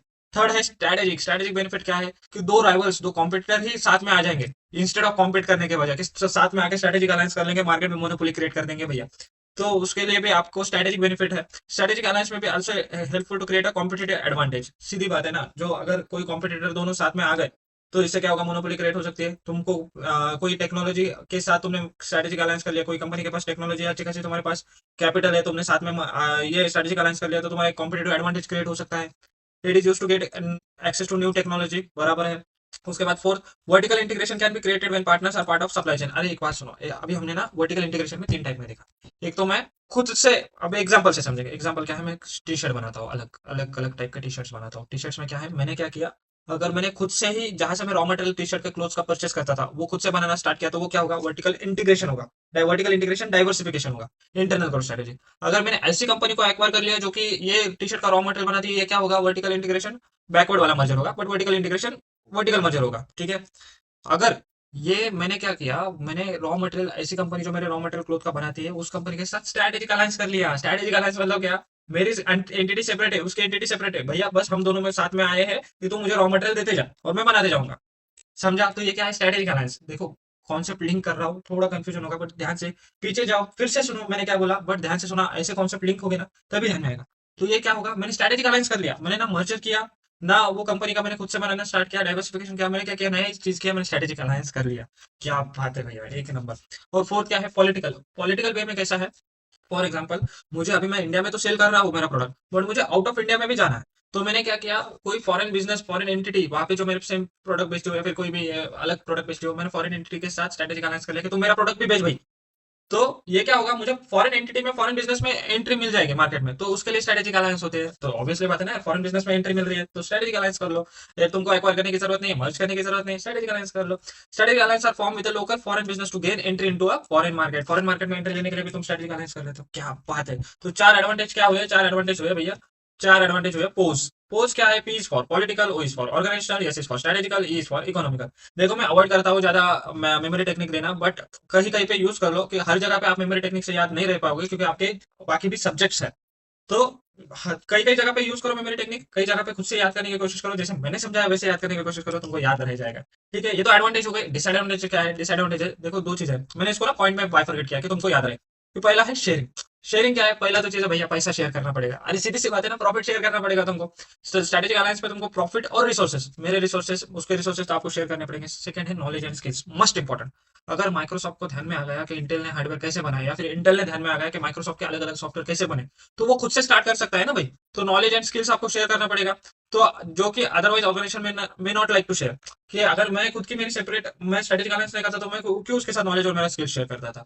तो sharing knowledge and skills can be problematic if they involve trade secrets. अगर उसमें कुछ ट्रेड सीक्रेट्स है ना, तो वो प्रॉब्लमेटिक हो सकता है। क्यों प्रॉब्लमेटिक होगा, नेक्स्ट पॉइंट में ध्यान में आएगा। एक मिनट, नेक्स्ट पॉइंट में क्या ध्यान में आएगा, क्यों प्रॉब्लमेटिक होगा, क्योंकि इससे क्या होगा, स्ट्रेटेजिक अलायंस में also create potential competition when ally becomes an opponent in future. क्यों प्रॉब्लमेटिक ये होगा, अरे उसने खुद ने मेरा बिजनेस स्टार्ट कर दिया, तो माइक्रोसॉफ्ट ने खुद ने हार्डवेयर बनाना स्टार्ट कर दिया, तो वो तो मेरे लिए कंपटीशन होगा ना इंटेल के लिए। तो वो प्रॉब्लमेटिक होगा। तो दो चीजें हैं, स्ट्रेटेजिक अलायंस के वजह से आपको knowledge, skills, resource, profit share करना पड़ता है, आपको ट्रेड सीक्रेट शेयर करने पड़ सकते हैं। और उस वजह से क्या होगा, उस वजह से आपका पोटेंशियल कॉम्पिटिटर ही क्रिएट हो रहा है, ये बात याद रखना। तो आपको अगर ट्रेड सीक्रेट शेयर नहीं करने तो आप एग्रीमेंट कर सकते हो, नॉन डिस्क्लोजर एग्रीमेंट, उसमें कोई दिक्कत नहीं है। बट डिसएडवांटेज क्या है, एक तो sharing of knowledge, resource, profit, और पोटेंशियल कंपटीशन क्रिएट हो सकता है अगर आप स्ट्रेटेजिक अलायंस कर सकते हो। तो ये डिसएडवांटेज थे। एकदम समझा, एकदम अच्छे से समझा। तो हम कहा थे, हम थे ग्रोथ स्ट्रेटेजी में। ग्रोथ स्ट्रेटेजी में इंटरनल एक्सटर्नल, इंटरनल हमने अच्छे से देख लिया। एक्सटर्नल में क्या है, एक्सटर्नल में दो चीजें थी, merger acquisition, strategic alliance. Merger acquisition में, मर्जर में चार टाइप थे, मर्जर में चार टाइप क्या, सॉरी हाँ चार टाइप थे, हॉरिजॉन्टल मर्जर, वर्टिकल, कोजेनरिक, कॉन्ग्लोमरेट। और स्ट्रेटेजिक अलायंस में हमने क्या देखा, एडवांटेज और डिसएडवांटेज। इसे लास्ट पे पढ़ना है। समझा, एकदम अच्छे से समझा भैया। अब नेक्स्ट बात आती है स्ट्रेटेजिक एग्जिट्स की। मतलब स्ट्रेटेजिक एग्जिट मतलब क्या, कि आपका बिजनेस बहुत लॉस मेकिंग हो रहा है, या फिर आपको कोई बिजनेस बंद करना है, या उस टाइम पे भी आपने कौन सी स्ट्रेटेजी यूज करनी चाहिए, कैसे बिजनेस प्लान करना चाहिए, वो भी हमें सीखना है। तो इसमें दो चीजें हैं, दो टाइप की स्ट्रेटेजी बेसिकली, एक है टर्न अराउंड स्ट्रेटेजी और एक है डाइवर्समेंट और रिट्रेसमेंट स्ट्रेटेजी। देखो एक डिफरेंस समझना। टर्न अराउंड नाम में ही है, टर्न अराउंड, कि हमारा लॉस मेकिंग था बिजनेस, और हमको टर्न अराउंड करना है, उसको प्रॉफिट मेकिंग में बनाना है। तब मैं क्या यूज करूंगा, टर्न अराउंड स्ट्रेटेजी। मैं यहाँ पे बिजनेस बंद करने का मेरा कोई भी इंटेंशन नहीं है। मेरा जस्ट इंटेंशन है, मेरा मार्केट शेयर बहुत कम हो रहा था, मेरा लॉस बहुत बढ़ रहा था, तो मेरा इंटेंशन है कि उसको प्रॉफिट में कैसे कन्वर्ट करूं। सेकंड स्ट्रेटेजी है डाइवेस्टमेंट स्ट्रेटेजी। डाइवेस्टमेंट स्ट्रेटेजी में क्या है कि भाई मुझे बिजनेस ही बंद करना है, आइदर टोटल बिजनेस बंद करना, या फिर मेरा कुछ पोर्शन ऑफ बिजनेस बंद करना है, या फिर मेरा कोई एसबीओ बंद करना है, तब वो क्या होगा, डाइवेस्टमेंट स्ट्रेटेजी यूज होगी। समझ रहे हो क्या, ये चीजें केस स्टडी में तुमको देखा तो कंफ्यूज नहीं होना है। टर्न अराउंड अभी हमको पता है, टर्न अराउंड लॉस मेकिंग को हम प्रॉफिट मेकिंग करना है, तो उसको टर्न अराउंड बोलेंगे। तो टर्न अराउंड स्ट्रेटेजी क्या है, कि भाई रिट्रेसमेंट में भी डन आइदर इंटरनली और एक्सटर्नली। ठीक है, टर्न अराउंड स्ट्रेटेजी के ना कुछ इंडिकेटर्स है, हम आप इसको क्या बोल सकते हैं, आइदर कंडीशंस क्या है, इंडिकेटर्स बोल सकते हैं, डेंजर सिग्नल्स बोल सकते हो। कि इन चीजों में आपको केस स्टडी में दिया जाएगा, ये केस स्टडी है, उसका परसिस्टेंट नेगेटिव कैश फ्लो जा रहा है, तो ये कौन सी स्ट्रेटेजी होगी। तो ये चीजें अच्छे से देखना कि क्या क्या इंडिकेटर है, क्या क्या सिग्नल है, क्या क्या कंडीशन रह सकती है टर्न अराउंड स्ट्रेटेजी यूज करने की। आपका परसिस्टेंट नेगेटिव कैश फ्लो है कि भैया कैश फ्लो बहुत नेगेटिव जा रहा है, तो हम आप क्या करो, टर्न अराउंड स्ट्रेटेजी यूज करो। अनकॉम्पिटेटिव प्रोडक्ट और सर्विसेज है, आपका कोई प्रोडक्ट मतलब नहीं चल रहा है मार्केट में, उसके बाद आपका मार्केट शेयर बहुत कम हो गया है, उसके बाद डिटोरिएशन इन फिजिकल फैसिलिटीज, जो आपकी कुछ फैसिलिटीज है वो डिटोरिएट हो रही है, और staffing high turnover of employ, कुछ ऐसे एम्प्लॉयज भी है आपके पास जो कि बिना बोले आप सैलरी, बिना कुछ काम किए सैलरी लेके जा रहे हैं, आपका हाई टर्न हो रहा है, बहुत ज्यादा एम्प्लॉयज आपके, नीड भी नहीं है आपके, फिर भी आपका हाई टर्न है। और सबसे main and most important mismanagement, mismanagement में भी ये भी इंडिकेटर है टर्न अराउंड का, कि आपका लॉस मेकिंग हो रहा है तो आप उसको प्रॉफिट मेकिंग में कर सकते हो। ये कुछ इंडिकेटर है जो आपको बोलते हैं कि आप टर्न अराउंड स्ट्रेटेजी यूज करो, उसका एक्शन प्लान यूज करो। तो एक्शन प्लान क्या है टर्न अराउंड का? देखो 5 स्टेज है। 5 स्टेज क्या है, या ध्यान से सुना, 5 स्टेज क्या है। तो स्टेज 1 है कि करंट प्रॉब्लम को असेस करो, मेरी प्रॉब्लम क्या है, मेरी दिक्कत क्या है, वो पहले असेस करो। मैंने असेस कर लिया, उसके बाद मैं क्या करूंगा, सिचुएशन को एनालाइज करूंगा और कुछ स्ट्रेटेजिक प्लान बना सकते हैं क्या, वो प्रॉब्लम आइडेंटिफाई करके आप सॉल्व कर सकते हो, सॉल्व कर सकते हो तो प्लान बना। प्लान बनाया तो प्लान बना के तो कुछ काम नहीं होने वाला, उसको इंप्लीमेंट करो। इंप्लीमेंट कर दिया, इंप्लीमेंट करने के बाद तुम्हारे बिजनेस को कुछ रिस्ट्रक्चर करो। रिस्ट्रक्चर मतलब क्या, आपको उसमें कुछ चेंजेस करने पड़ेंगे, आपको कुछ आपके बिजनेस में फैसिलिटीज क्लोज डाउन करनी पड़ेंगी, फैसिलिटीज बोल रहा हूँ, कुछ आपका प्रोडक्ट मिक्स चेंज करना पड़ेगा, तो रिस्ट्रक्चर करो। और फिफ्थ पॉइंट, ये सब होने के बाद आपका बिजनेस धीरे धीरे धीरे धीरे धीरे बैक टू नॉर्मल हो जाएगा। क्या बात है, एक नंबर। ये देखो अंदर पॉइंट पढ़ते हैं कैसे लिखा है, ऐसे ही याद रखना है, मतलब ना इजी वे में। 5 पॉइंट है, हाँ हाँ हाँ, this one right. Stage 1 assessment of current problem, कि करंट प्रॉब्लम असेस करो, करंट प्रॉब्लम का क्या रूट कॉज है वो आइडेंटिफाई करो, और कितना डैमेज हो सकता है आपको करंट प्रॉब्लम की वजह से, आपका डैमेज कितना है वो असेस करो। तो ये चीज आपको आइडेंटिफाई करनी। Once the problem are identified, organization efficiently work on correcting and repairing any immediate issues। कि करंट प्रॉब्लम आइडेंटिफाई हुई, आपको पता चले मेरे बिजनेस में ये प्रॉब्लम है, तभी तो आप उस पर काम कर पाओगे ना यार। सेकंड, आपने प्रॉब्लम आइडेंटिफाई कर ली, अभी सिचुएशन को एनालाइज करो और कुछ वो प्रॉब्लम सॉल्व कर सकते हो तो उसका स्ट्रेटेजिक प्लान बनाओ। मतलब वो प्रॉब्लम सॉल्व हो सकती है क्या, there is any chance of आपका बिजनेस सर्वाइव हो सकता है क्या, ऐसा कुछ चांस है क्या? तो अगर है तो आप अच्छा खासा एक मस्त पैकी प्रिलिमिनरी एक्शन प्लान बनाओ, स्ट्रेटेजिक प्लान बनाओ। जो कि स्ट्रेटेजिक प्लान, ऐसा प्लान बनाओ कि उसमें आपको ज्यादा, आपके पास जितने एडुकेट रिसोर्सेस है उसमें वो प्लान बन जाए। उसके बाद आपको कुछ बहुत ज्यादा फाइनेंसिंग करने की नीड नहीं है। मतलब देखो एक चीज समझो, कि मैंने कुछ बिजनेस प्लान बना लिया, मैं बोलूंगा मैं तो इतना मार्केटिंग करूंगा, उसके लिए मुझे पैसे चाहिए तो मैं लोन ले लूंगा। अरे ऐसा नहीं, आप आपके बैड डेट्स और बढ़ा रहे हो, आपके पास कितने अवेलेबल रिसोर्स है उसको आप कितना प्रॉपर्ली यूटिलाइज कर सकते हैं वो देखो। तो आपको जब स्ट्रेटेजिक प्लान बनाना है ना, आपको किन चीजों का ध्यान रखना पड़ेगा, आपको आपकी स्ट्रेंथ वीकनेस का ध्यान पड़ेगा, रखना पड़ेगा कि आपकी स्ट्रेंथ क्या है, वीकनेस क्या है, आपके पास कितने ऑर्गेनाइजेशन रिसोर्सेज की अवेलेबल है। उसके बाद एडिक्वेट ब्रिज फाइनेंसिंग, कि आपको फाइनेंसिंग किस वे में और कौन कितने दे सकता है, और कितने वे में, कितने अमाउंट में आपको लेना है, वो भी चीजें याद रखनी है। तो ये चीजें याद रखनी है आपको स्ट्रेटेजिक प्लान बनाते टाइम। उसके बाद इंप्लीमेंट करना है। एक बार तो स्ट्रेटेजिक प्लान बन गया है तो appropriate action plan must be develop to survive organisation, वो ठीक है, वो तो ऊपर का ही पॉइंट लेगा। कि एक बार ये हो गया, एक्शन प्लान बन गया है तो उसको इंप्लीमेंट करो। जस्ट एक चीज याद रखना, प्लान टिपिकली इंक्लूड्स, जो आपका प्लान बन रहा है, प्लान बन रहा है तो आपका प्लान कैसा होना चाहिए, उसमें आपका कॉस्ट कम होना चाहिए, सीधी सी बात है। मुझे अगर लॉस मेकिंग से प्रॉफिट मेकिंग आना है तो कॉस्ट कम करना चाहिए, सही बात है। उसके बाद इंप्रूव बजटिंग प्रैक्टिसेस, बजटिंग, आप बजट बनाओ, आपके महीने में कितना खर्चा हो रहा है, मैं कहाँ पे कॉस्ट कट कर सकता हूँ, कहाँ पे ये फॉर एग्जाम्पल मैं एक महीने का ऑलरेडी रॉ मटेरियल ले रहा हूँ तो उसकी नीड है क्या, तो आपको बजटिंग करो प्रॉपरली। उसके बाद आपका वर्किंग कैपिटल इंक्रीज करो, आपका वर्किंग कैपिटल इंप्रूव करो, अच्छा खासा वर्किंग कैपिटल बढ़ाओ। उसके बाद marketing and operational actions to restructure debts, के जो आपके पास डेट्स है उसको आप रिस्ट्रक्चर कर सकते हो क्या, देन गो फॉर इट। कोई मार्केटिंग और अदर ऑप्शंस है क्या, वो भी आपके प्लान में इंक्लूड होना चाहिए। एक्सेलरेट हाई पोटेंशियल प्रोडक्ट्स, के जो आपके प्रोडक्ट्स में जो जान है, आपको लगता है ये चलेंगे, मार्केट में इसकी नीड है, तो उसको और ज्यादा एक्सेलरेट करो। तो ये 3-4 चीजें आपके प्लान में आनी चाहिए। तो उसके बाद 4 है रिस्ट्रक्चर करना बिजनेस। ये देखो ना, इसमें ना तुम पॉइंट लिख नहीं पाओगे, ऊपर के 3 जो स्टेजेस थे उसमें तुमको ध्यान में आ गए, हाँ भैया ये ऐसे कर सकते हैं। रिस्ट्रक्चरिंग का बिजनेस में ना ये थोड़ा कॉन्सेप्चुअली समझना। रिस्ट्रक्चरिंग बिजनेस मतलब क्या, कि आपको ड्यूरिंग द टर्न अराउंड आपको प्रोडक्ट मिक्स चेंज हो सकता है। मतलब मैं पहले 10 प्रोडक्ट सेल करता था, अब मैंने 10 प्रोडक्ट में से 10 प्रोडक्ट अलग अलग एक ही स्टेट में सेल करता था, या फिर 10 अलग स्टेट में सेल करता था, अभी मैं एक ही स्टेट में सेल करना चाहता हूँ। प्रोडक्ट मिक्स में भी चेंज हो सकता है। आपको कुछ फैसिलिटीज, मैं पहले फ्री डिलीवरी करता था, मैं अभी मैंने क्लोज कर दी, फैसिलिटीज में भी क्लोज डाउन। ऑर्गेनाइजेशन में विड्रॉ फ्रॉम सर्टेन मार्केट्स, की कुछ मार्केट में मैं पहले एक्सपोर्ट भी करता था, मैंने वहां से विड्रॉ कर लिया क्योंकि मैं सिर्फ इंडिया में फोकस करना चाहता हूँ, विड्रॉ फ्रॉम सर्टेन मार्केट। उसके बाद आपको ना आपके एम्प्लॉयज को रिवॉर्ड, कंपनसेशन, इंक्रीमेंट देना पड़ेगा, सो दैट दे मोटिवेटेड रहे बिजनेस में प्रॉफिट लाने के लिए, इन्वेस्टमेंट में रिटर्न लाने के लिए वो मोटिवेट और एनकरेज रहे। तो ये चीजें में क्या होगा, आपका रिस्ट्रक्चरिंग हो जाएगा बिजनेस में। आपको रिस्ट्रक्चर थोड़ी चीजें बिजनेस में, आपने प्लान तो बना लिया, आपका प्लान मार्केट के लिए, बट आप बिजनेस में भी आपको कुछ चेंजेस करने पड़ेंगे, सो दैट आपका दोनों इंटरनल और एक्सटर्नल दोनों मिलकर आपका प्रॉफिट आ जाए, आपका बिजनेस नॉर्मल हो जाए। तो ये 4 चीजें होने के बाद आपका 4th 5th पॉइंट क्या है, रिटर्निंग टू नॉर्मल। नॉर्मल मतलब क्या, आपको प्रॉफिटेबिलिटी दिख जाएगी, आपका लॉस प्रॉफिट में कन्वर्ट हो जाएगा, इन्वेस्टमेंट में रिटर्न आने शुरू हो जाएंगे, आपका मार्केट शेयर इंप्रूव हो जाएगा, फिर आप उसमें नए नए customers, new new products add कर सकते हो, आप कस्टमर सर्विस को और ज्यादा इंप्रूव कर सकते हो, फिर आप अलायंस अदर ऑर्गेनाइजेशन के साथ अलायंस कर सकते हो, एक्सपांड कर सकते हो। ये चीजें तो 5 चीजें ध्यान में आई। ये कुछ चीजें थी कि एक्शन प्लान आपको केस स्टडी में ये दिया जाएगा कि ये एक कंपनी का परसिस्टेंट नेगेटिव कैश फ्लो है, उसका मार्केट शेयर कम हो रहा है, तो वो क्या एक्शन प्लान लेना चाहिए। तो आपको 5 पॉइंट ऐसे लिखने पड़ेंगे कि ये एक्शन प्लान करेगा। पहले तो आइडेंटिफाई करना पड़ेगा ये टर्न अराउंड स्ट्रेटेजी यूज कर सकते हैं, टर्न अराउंड में ऐसे ऐसे ये इंडिकेटर्स है, तो उसके लिए हमारे पास एक्शन प्लान है, और एक्शन प्लान में ये 4 5 पॉइंट आपको एक्सप्लेन करने पड़ेंगे एकदम मक्खन तरीके से समझा।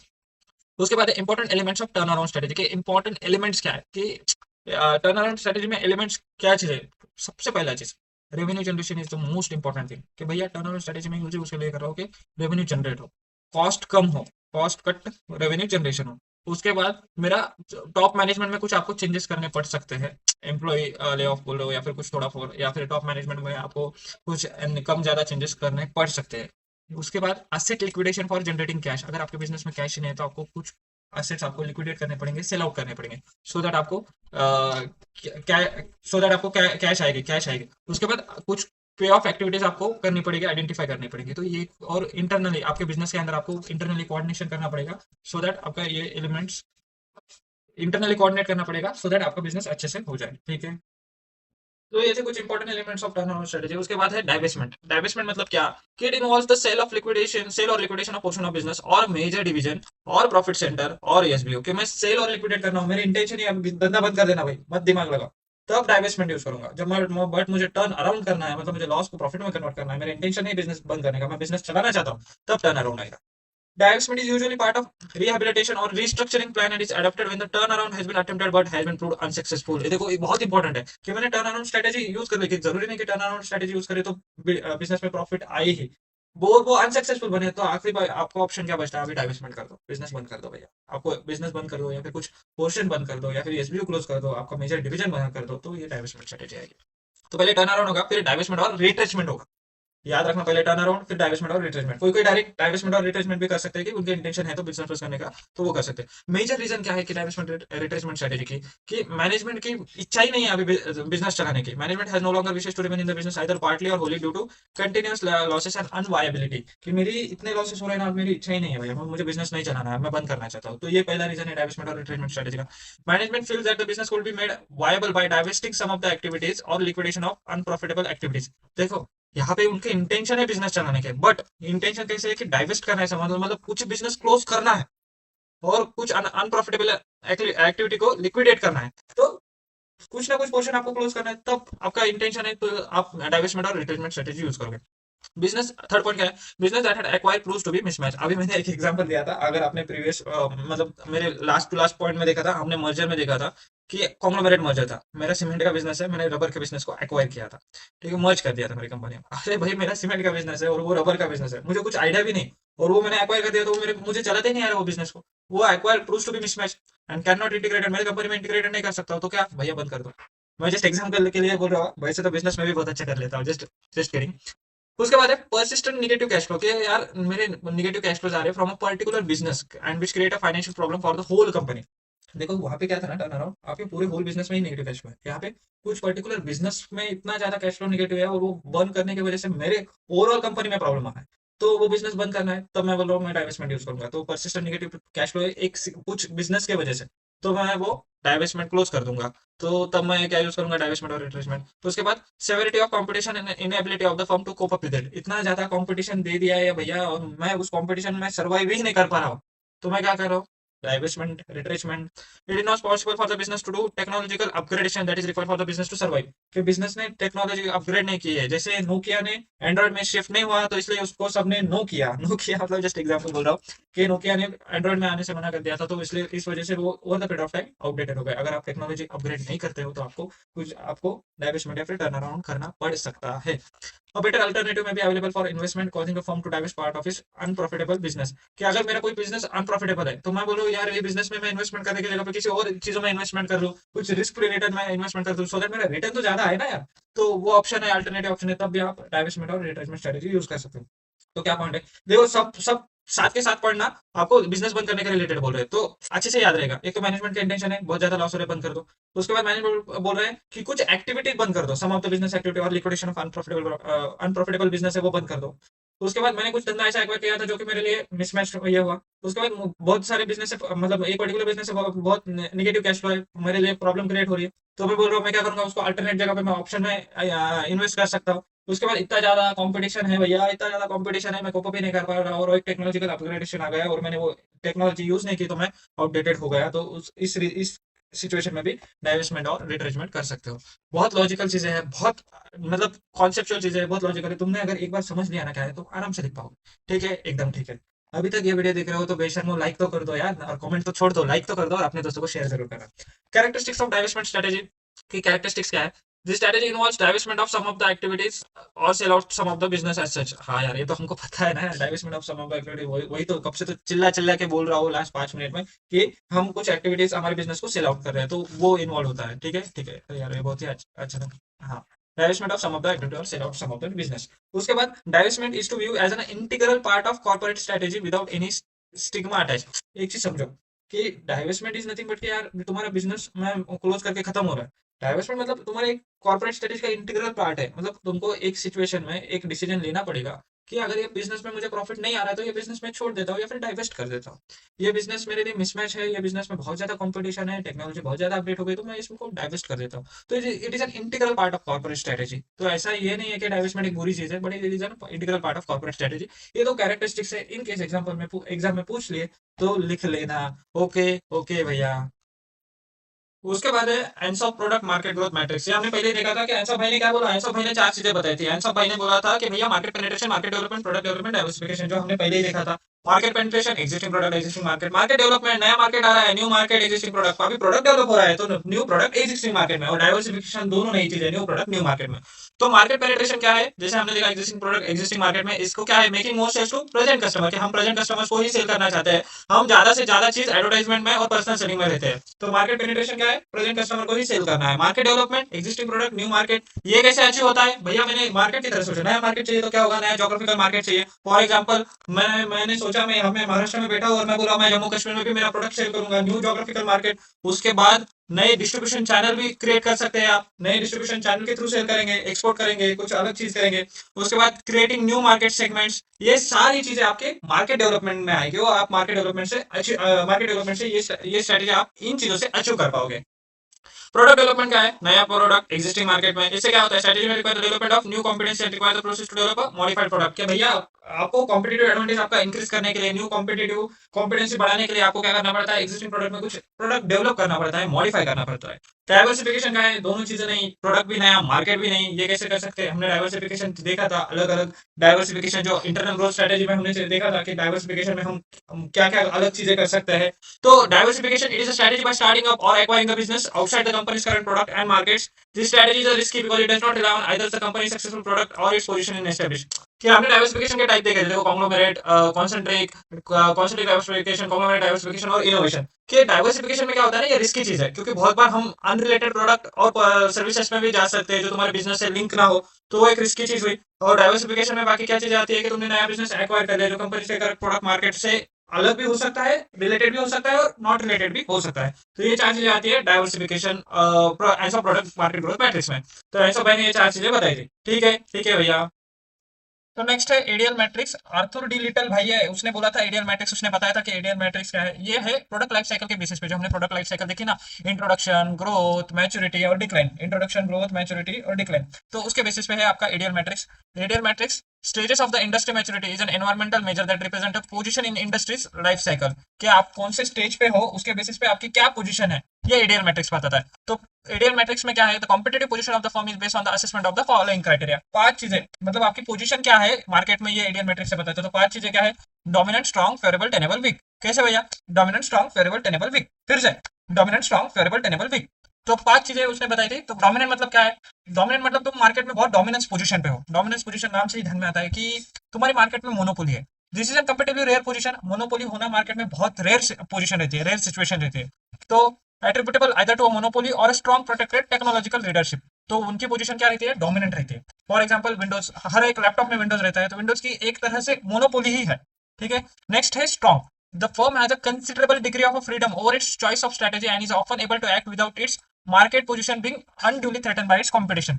देखो बहुत भारी भारी भरकम वर्ड्स दिए, बट लॉजिकली कंसेप्चुअली क्या है? डोमिनेंट मतलब बहुत ऊपर की पोजीशन, जो रेयर पोजीशन रहेगी। उसके नीचे क्या आता है? स्ट्रॉन्ग। मतलब आपको उतना डिग्री ऑफ फ्रीडम है आपको इससे फर्क नहीं पड़ता आपकी मार्केट पोजीशन क्या है कैसे है, मतलब आप उस मार्केट पोजीशन को ध्यान में नजर न रखते हुए भी आप चीजें कुछ कर सकते हो, कुछ स्ट्रैटेजी ऑप्ट कर सकते हो। तो मतलब क्या है, आप एक स्ट्रॉन्ग पोजीशन में हो। ठीक है, थर्ड क्या है, फेवरेबल। फेवरेबल मतलब एक मिड आया, डोमिनेंट ऊपर आया, देन स्ट्रॉन्ग, देन फेवरेबल मतलब मिडिल पोजीशन में। The position generally comes about when the industry is a fragmented. ये वर्ड बहुत बहुत इंपॉर्टेंट है, आपको केस स्टडी में बोलेंगे कि इंडस्ट्री फ्रैगमेंट हुई है मतलब वो फेवरेबल पोजीशन में है। समझा क्या, ये कीवर्ड से ही तुमको केस स्टडी सॉल्व होगी। ठीक है, ठीक है। The industry is fragmented and no one competitor stand out clearly, results in the market leader to a reasonable degree of freedom। तो मार्केट फ्रैगमेंटेड हो गया है और कोई भी कॉम्पिटिटर इतना क्लियरली स्टैंड आउट नहीं हो रहा है, सब अपने एक सेम पोजीशन पे है। तो वो सिचुएशन क्या है, फेवरेबल पोजीशन को सबको एक रीजनेबल डिग्री ऑफ फ्रीडम तो है और सब एक सेम लेवल पे, कोई बड़ा नहीं कोई छोटा नहीं। तो कौन सी पोजीशन है, फेवरेबल पोजीशन। उसके बाद क्या है, टेनेबल। अब ये ना नीचे की थोड़ी सी नीचे की पोजीशन हुई tenable. All the firms within this category are able to perform satisfactorily and can justify staying in the industry, they are generally vulnerable in the face of increased competition from the stronger and more competitive companies in the market। पर firms क्या है, firms perform तो कर रही है, सेटिस्फैक्टरीली भी कर रही है, बट अगर कंपटीशन अगर बढ़ जाता है और कोई बड़ी कंपनी और स्ट्रॉन्ग कंपनी अगर आ जाती है तो ये कंपनीज को थोड़ी सी वल्नरेबल सिचुएशन आ सकती है। तो इसको क्या बोलेंगे हम, टेनेबल बोलेंगे कि भैया तुम परफॉर्म तो कर रहे हो, बट अगर कंपटीशन बढ़ गया, कोई बड़ी कंपनी आ गई, खत्म भैया, फिर तुम्हारा धंधा ही खत्म, मतलब तुम फिर इसमें आ जाओगे, डिक्लाइन स्टेज में आ जाओगे।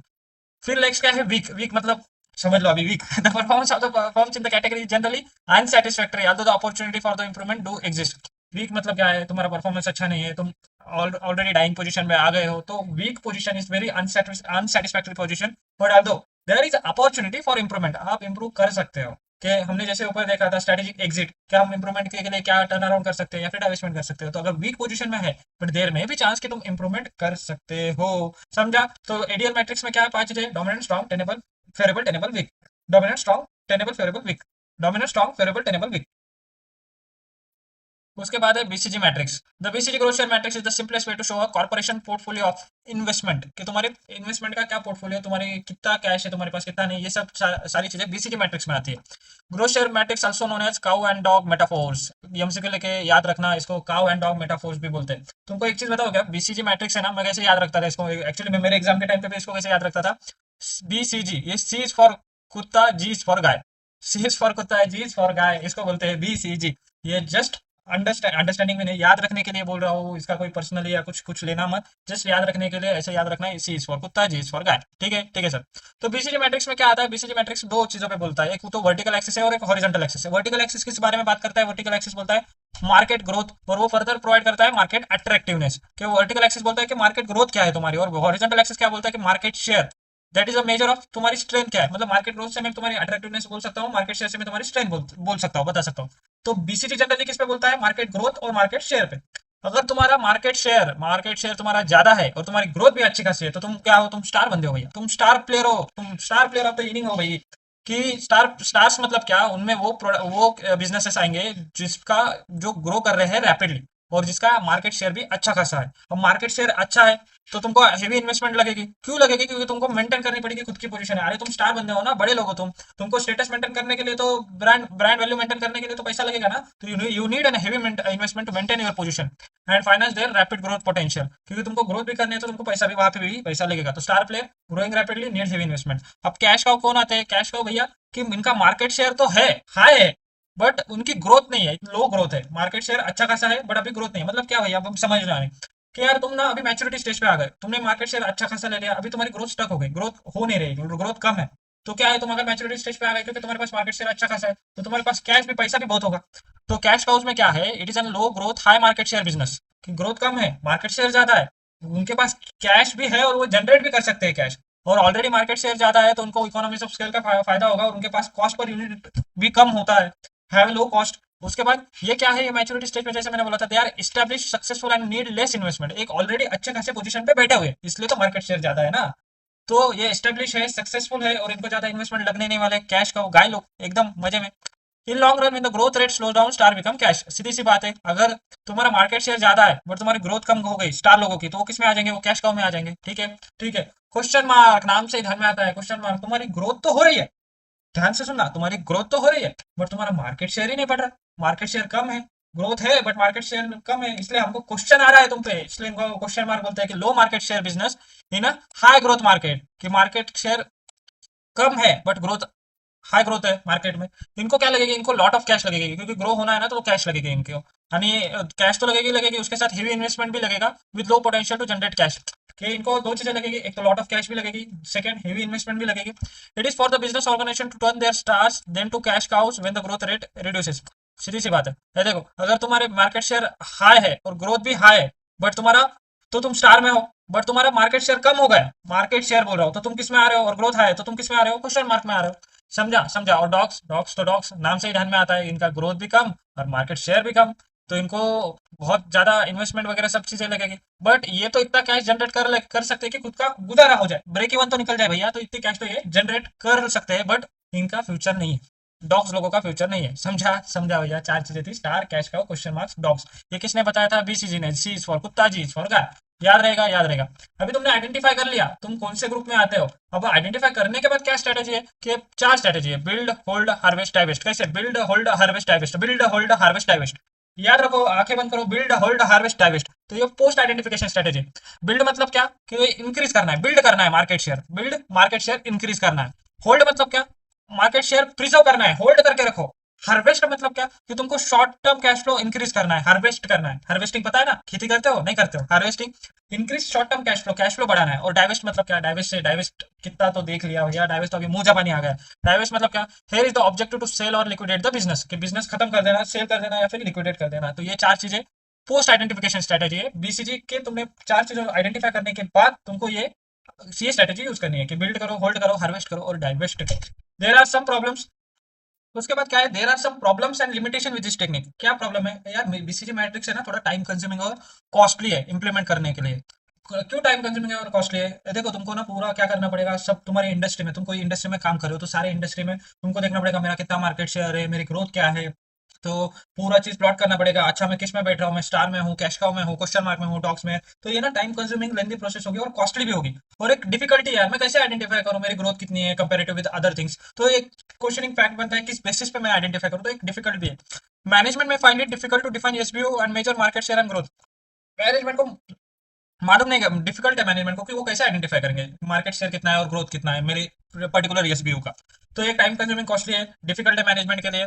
It only focus on classifying current business but provide a later advice for future planning. सीधी सी बात है ना, तुम मेरे करंट मार्केट ग्रोथ और मार्केट शेयर के बारे में बोल रहे हो, बट फ्यूचर का क्या है यार, फ्यूचर की प्लानिंग क्या, अगर कोविड आ गया, कोविड जैसी सिचुएशन आ गई, तो मार्केट शेयर और मार्केट ग्रोथ करंट की बात कर रहा है बट फ्यूचर का कुछ बात नहीं कर रहा है। Placing too much emphasis on market share और ग्रोथ। हाँ ना यार, अदर देन मार्केट शेयर और ग्रोथ अदर फैक्टर्स भी होते हैं जो बिजनेस को इंपैक्ट करते हैं। तो बीसीजी मैट्रिक्स के चार लिमिटेशन है, प्रॉब्लम है, क्वेश्चन एग्जाम में क्वेश्चन आ सकता है, क्या टाइम कंज्यूमिंग कॉस्टली है बराबर, मैनेजमेंट के लिए डिफिकल्ट है कि आइडेंटिफाई कैसे करें, और ये बहुत ज्यादा एम्फेसिस है मार्केट शेयर और ग्रोथ पे, और ये करंट के बारे में बात करता है, फ्यूचर के बारे में कुछ बात नहीं करता है। ठीक है ठीक है। अभी तक देख रहे हो ना, एक ही टॉपिक बचा है, जनरल इलेक्ट्रिक मैट्रिक्स पे खत्म हो जाएगा। अभी तक देख रहे हो, स्टे कॉन्फिडेंट, कुछ नहीं, एक ही टॉपिक बचा है, वो हम खत्म करेंगे। ठीक है भैया। इसमें एक चीज बतानी रह गई कि जो बीसीजी मैट्रिक्स में ये जो चार अलग अलग आपका बीसीजी मैट्रिक्स में अलग अलग डिफरेंट टाइप्स जो दिए हुए हैं, स्टार, कैश का, क्वेश्चन मार्क, डॉग्स। तो इसमें जो पोस्ट आइडेंटिफिकेशन स्ट्रेटेजी, तो कौन सा डॉग्स कौन सी स्ट्रेटेजी यूज करेगा, क्वेश्चन मार्क कौन सी स्ट्रेटेजी यूज करेगा, कैश का कौन सी स्ट्रेटेजी यूज करेगा और स्टार कौन सी करेगा। तो यहाँ पे जो है ना, हम रिवर्स जाते हैं। देखो जो डाइवेस्ट है मतलब कौन रहेंगे, डॉग्स वाले लोग डाइवेस्ट स्ट्रेटेजी फॉलो करेंगे। ठीक है। डाइवेस्ट हार्वेस्ट वाले कौन करेंगे, हार्वेस्ट वाले कैश को। तो कुत्ते लोग डाइवेस्ट, तो गाय लोग क्या करेंगे, हार्वेस्ट। ऐसे याद रखना, डाइवेस्ट हार्वेस्ट। होल्ड और बिल्ड क्या करेंगे, बिल्ड जो स्टार लोग हैं ना, बड़े बड़े लोग, वो बोलेंगे बिल्ड, तुम मार्केट शेयर और बढ़ाओ। और जो क्वेश्चन मार्क वाले, जो उनको क्वेश्चन, उनकी ग्रोथ तो बढ़ रही है बट मार्केट शेयर बढ़ नहीं रहा है। क्वेश्चन मार्क में क्या हो रहा था कि भाई ग्रोथ हो रही है उनकी बट मार्केट शेयर बढ़ नहीं रहा है, तो ये क्या करेंगे, तो तुम तुम्हारा मार्केट शेयर रिजर्व करो। तो क्वेश्चन मार्क वाले होल्ड होल्ड ये स्ट्रेटेजी यूज करेंगे। ठीक है। उसके बाद क्या है, there are some problems and limitation with this technique. क्या प्रॉब्लम है यार, बीसीजी मैट्रिक्स है ना, थोड़ा टाइम कंज्यूमिंग और कॉस्टली है इंप्लीमेंट करने के लिए। क्यों टाइम कंज्यूमिंग है और कॉस्टली है, देखो तुमको ना पूरा क्या करना पड़ेगा, सब तुम्हारी इंडस्ट्री में, तुम कोई इंडस्ट्री में काम कर रहे हो तो सारी इंडस्ट्री में तुमको देखना पड़ेगा मेरा कितना मार्केट शेयर है, मेरी ग्रोथ क्या है। तो पूरा चीज प्लॉट करना पड़ेगा, अच्छा मैं किस में बैठ रहा हूँ, मैं स्टार में हूँ, कैश काउ में हूँ, क्वेश्चन मार्क में हूँ, डॉक्स में। तो ये ना टाइम कंज्यूमिंग लेंथी प्रोसेस होगी और कॉस्टली भी होगी, और एक डिफिकल्टी है, मैं कैसे आइडेंटिफाई करूँ मेरी ग्रोथ कितनी है कंपेरेटिव विद अदर थिंग्स। तो एक क्वेश्चनिंग फैक्ट बनता है, किस बेसिस पे मैं आइडेंटिफाई करूँ, तो एक डिफिकल्ट भी है। मैनेजमेंट में find it difficult to define SBO and measure market share and growth. Management को मालूम नहीं, डिफिकल्ट है मैनेजमेंट को कि वो कैसे आइडेंटिफाई करेंगे मार्केट शेयर कितना है और ग्रोथ कितना है मेरे पर्टिकुलर एसबीयू का। तो ये टाइम कंज्यूमिंग कॉस्टली है, डिफिकल्ट है मैनेजमेंट के लिए। It only focus on classifying current business but provide later advice for future planning. सीधी सी बात है ना, तुम मेरे करंट मार्केट ग्रोथ और मार्केट शेयर के बारे में बोल रहे हो, बट फ्यूचर का क्या है, फ्यूचर की प्लानिंग क्या है? अगर कोविड आ गया, कोविड जैसी सिचुएशन आ गई तो मार्केट शेयर और मार्केट ग्रोथ करंट की बात कर रहा है, बट फ्यूचर का कुछ बात नहीं कर रहा है। Placing too much emphasis on market share और ग्रोथ, हाँ ना यार, अदर देन मार्केट शेयर और ग्रोथ अदर फैक्टर्स भी होते हैं जो बिजनेस को इंपैक्ट करते हैं। तो बीसीजी मैट्रिक्स के 4 लिमिटेशन है, प्रॉब्लम है, एग्जाम में क्वेश्चन आ सकता है, क्या टाइम कंज्यूमिंग कॉस्टली है, बराबर, मैनेजमेंट के लिए डिफिकल्ट है कि आइडेंटिफाई कैसे करें, और ये बहुत ज्यादा एम्फेसिस है मार्केट शेयर और ग्रोथ पे, और ये करंट के बारे में बात करता है, फ्यूचर के बारे में कुछ बात नहीं करता है। ठीक है ठीक है, अभी तक देख रहे हो ना, एक ही टॉपिक बचा है, जनरल इलेक्ट्रिक मैट्रिक्स खत्म हो जाएगा। अभी तक देख रहे हो, स्टे कॉन्फिडेंट, कुछ नहीं, एक ही टॉपिक बचा है, वो हम खत्म करेंगे। ठीक है भैया। तो नेक्स्ट है जनरल इलेक्ट्रिक मैट्रिक्स। इसको क्या बोलते हैं? इसको बिजनेस प्लानिंग मैट्रिक्स भी बोलते हैं, इसको जीई 9 सेल मैट्रिक्स भी बोलते हैं, और इसको जीए मॉडल भी बोलते हैं। तो आपको एमसीक्यू में दिया जाएगा कि General Electric matrix also known as, 3 एक ऑप्शन देंगे और चौथा कुछ अलग ऑप्शन देगा, ये also not known as for the following. तो चौथा जो ऑप्शन रहेगा वो आपका करेक्ट आंसर रहेगा। तो जीई मैट्रिक्स में क्या रहता है, जीई से तो नाम ध्यान में आ जाएगा, GE model, GE 9 cell matrix, 9 cell याद रखना है, 9 सेल मैट्रिक्स, और एक बिजनेस प्लानिंग मैट्रिक्स भी इसको बोलते हैं। ये जीई मैट्रिक्स किस बेसिस पे आया नाम, क्योंकि ये किसी ने जनरल इलेक्ट्रिक कंपनी ने यूज किया था, इसलिए इसको जनरल इलेक्ट्रिक मैट्रिक्स बोलते हैं। अंडरस्टैंडिंग द जी मैट्रिक्स में 2 चीजों पे हमने क्या किया था, हमने ये ऊपर जो मैट्रिक्स देखा था हमने, जो बीसीजी मैट्रिक्स था वो 2 चीजें पे था, मार्केट शेयर और मार्केट रेट पे। बट जी मैट्रिक्स है मार्केट अट्रैक्टिवनेस पे और बिजनेस स्ट्रेंथ पे। समझ रहे हो? मार्केट अट्रैक्टिवनेस मतलब क्या? मार्केट अट्रैक्टिवनेस आपकी जो भी मार्केट में अलग आपका मार्केट का साइज है, मार्केट का ग्रोथ है, मार्केट कितना कॉम्पिटेटिव है, ये सारी चीजें। तो मार्केट अट्रैक्टिवनेस हम कैसे मेजर कर पाएंगे? मार्केट अट्रैक्टिवनेस हम उसके साइज, आपका मार्केट कितना बड़ा है, उसके बाद आपकी मार्केट की ग्रोथ, आपकी इंडस्ट्री की कितनी प्रॉफिटेबिलिटी है, आपकी इंडस्ट्री कितनी कॉम्पिटेटिव है, उसके बाद टेक्नोलॉजी की कितनी अवेलेबिलिटी है, ये सारी चीजें ना मार्केट रिलेटेड है, मतलब बाहर के रिलेटेड। उसके बाद प्राइसिंग ट्रेंड्स क्या है, ओवरऑल कितना रिटर्न मिल रहा है आपको उस इंडस्ट्री में, अपॉर्चुनिटी है क्या कुछ डिफरेंशिएशन की, और सेगमेंटेशन। याद कैसे रखोगे? याद रखोगे, एक तो मार्केट ग्रोथ आएगा, उसके बाद इंडस्ट्री की प्रॉफिटेबिलिटी कितनी प्रॉफिटेबल है, कॉम्पिटेटिव इंटेंसिटी कितना कॉम्पिटेटिव है, मार्केट की साइज कितनी है, टेक्नोलॉजी की अवेलेबिलिटी कितनी है, और segmentation and risk of return इतना याद कर सकते हो कि ये मार्केट अट्रैक्टिवनेस मेजर करने के कुछ फैक्टर है। बिजनेस स्ट्रेंथ कैसे मेजर होगी? Business strength is measure by considering the typical driver. Business strength मतलब तुम्हारी बिजनेस की, तुम्हारी इंटरनल की कितनी स्ट्रेंथ है, वो कैसे आएगी? तो तुम्हारी प्रोडक्शन की कितनी कैपेसिटी है भाई, कि तुम्हारे पास हेवी मशीनरी है क्या, उसमें कैपेसिटी है क्या, तुम उतना सेल डिमांड को कर पाओगे क्या, उससे तुम्हारी बिजनेस की स्ट्रेंथ आइडेंटिफाई होगी। उसके बाद टेक्नोलॉजी की कितनी कैपेबिलिटी है, देखो यहाँ पे ना बिजनेस के रिलेटेड सोचना कि मेरी कैपेसिटी कितनी है, capacity in the sense of production, in the sense of technology. यहाँ पे क्या था, टेक्नोलॉजी की अवेलेबिलिटी मार्केट में कितनी है, मार्केट में अवेलेबल होगी तभी तुम बिजनेस में, तुम्हारी कैपेबिलिटी है कि नहीं, वहां से बिजनेस स्ट्रेंथ है। बहुत कनेक्ट कर रहा हूँ, एकदम प्यार से सुनना, प्यार से समझना, मैं कैसे कनेक्ट कर रहा हूँ। ठीक है, उसके बाद तुम्हारा कस्टमर कितना लॉयल है, वो भी तुम्हारी बिजनेस स्ट्रेंथ है, कि मेरा कस्टमर सही में मेरे पास, मैं अगर उसको बेचता हूं तो वो फिर से रिपीट परचेस करने के लिए मेरे पास आता है, कि उससे कस्टमर की लॉयल्टी रहना चाहिए। तुम्हारी ब्रांड इमेज कितनी है, कितना तुम्हारा ब्रांड वैल्यू है। उसके बाद सबसे इंपॉर्टेंट मार्केट शेयर, और मार्केट शेयर का ग्रोथ रेट। यहाँ पे मार्केट ग्रोथ रेट नहीं है, मार्केट शेयर का ग्रोथ रेट, कंफ्यूजन नहीं होना, मार्केट शेयर कितने ग्रोथ से बढ़ रहा है। और प्रॉफिट मार्जिन, यहाँ पे था इंडस्ट्री की प्रॉफिटेबिलिटी, यहाँ पे तुम्हारी प्रॉफिट मार्जिन कितनी है कंपैरेटिवली बिजनेस है। फॉर एग्जांपल मेरा ग्रॉस मार्जिन 20% है, और सेम इंडस्ट्री में कोई और मेरा कॉम्पिटिटर वर्क कर रहा है, और उसकी ग्रॉस मार्जिन अगर 15% है, तो वो बेटर वर्क कर रहा है, उसकी बिजनेस स्ट्रेंथ ज्यादा है।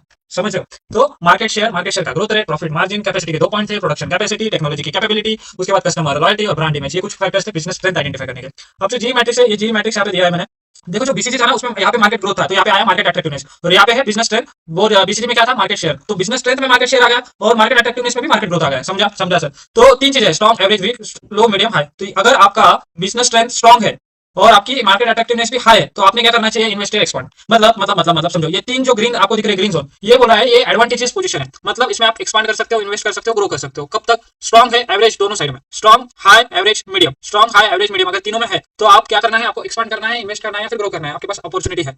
बट आप अगर इसमें आ रहे हो येलो जोन में, needs question and manager discussion for making strategic choices, आपको सेलेक्ट करना है यहाँ पे आपके लिए क्या बेस्ट स्ट्रेटेजिक चॉइस रहेगी, एक्विजिशन करना है, मर्जर करना है, डाइवर्सिफाई करना है, क्या आपके पास ऑप्शन है, उस ऑप्शन के बेसिस पे मार्केट आपको कैसे ये बोल रहा है, उस बेसिस पे आप मैनेजर डिस्कशन होगा, आपको इधर इन्वेस्ट करना है या फिर डाइवेस्ट करना है। और थर्ड चीज क्या है, आपका हार्वेस्ट या डाइवेस्ट, ये तीनों वीक जोन, ये अगर रेड जोन है तो मतलब लॉसेस है, आप लॉसेस के इसमें क्या करना चाहिए, आपने रिट्रेसमेंट, डाइवेस्टमेंट और लिक्विडेशन, ये तीनों रेड जोन में आएंगे। तो ये अगर आपका मार्केट अट्रैक्टिवनेस एवरेज है, सॉरी, आपका मार्केट अट्रैक्टिवनेस लो है और बिजनेस स्ट्रेंथ एवरेज है, मार्केट अट्रैक्टिवनेस लो है दोनों केस में लो है, और बिजनेस स्ट्रेंथ आपकी वीक है, तो आपको क्या करना है, आपको करना है भाई, तो बंद कर दे बिजनेस, डाइवेस्टमेंट कर दे, फिर लिक्विडेशन कर दे। समझा क्या?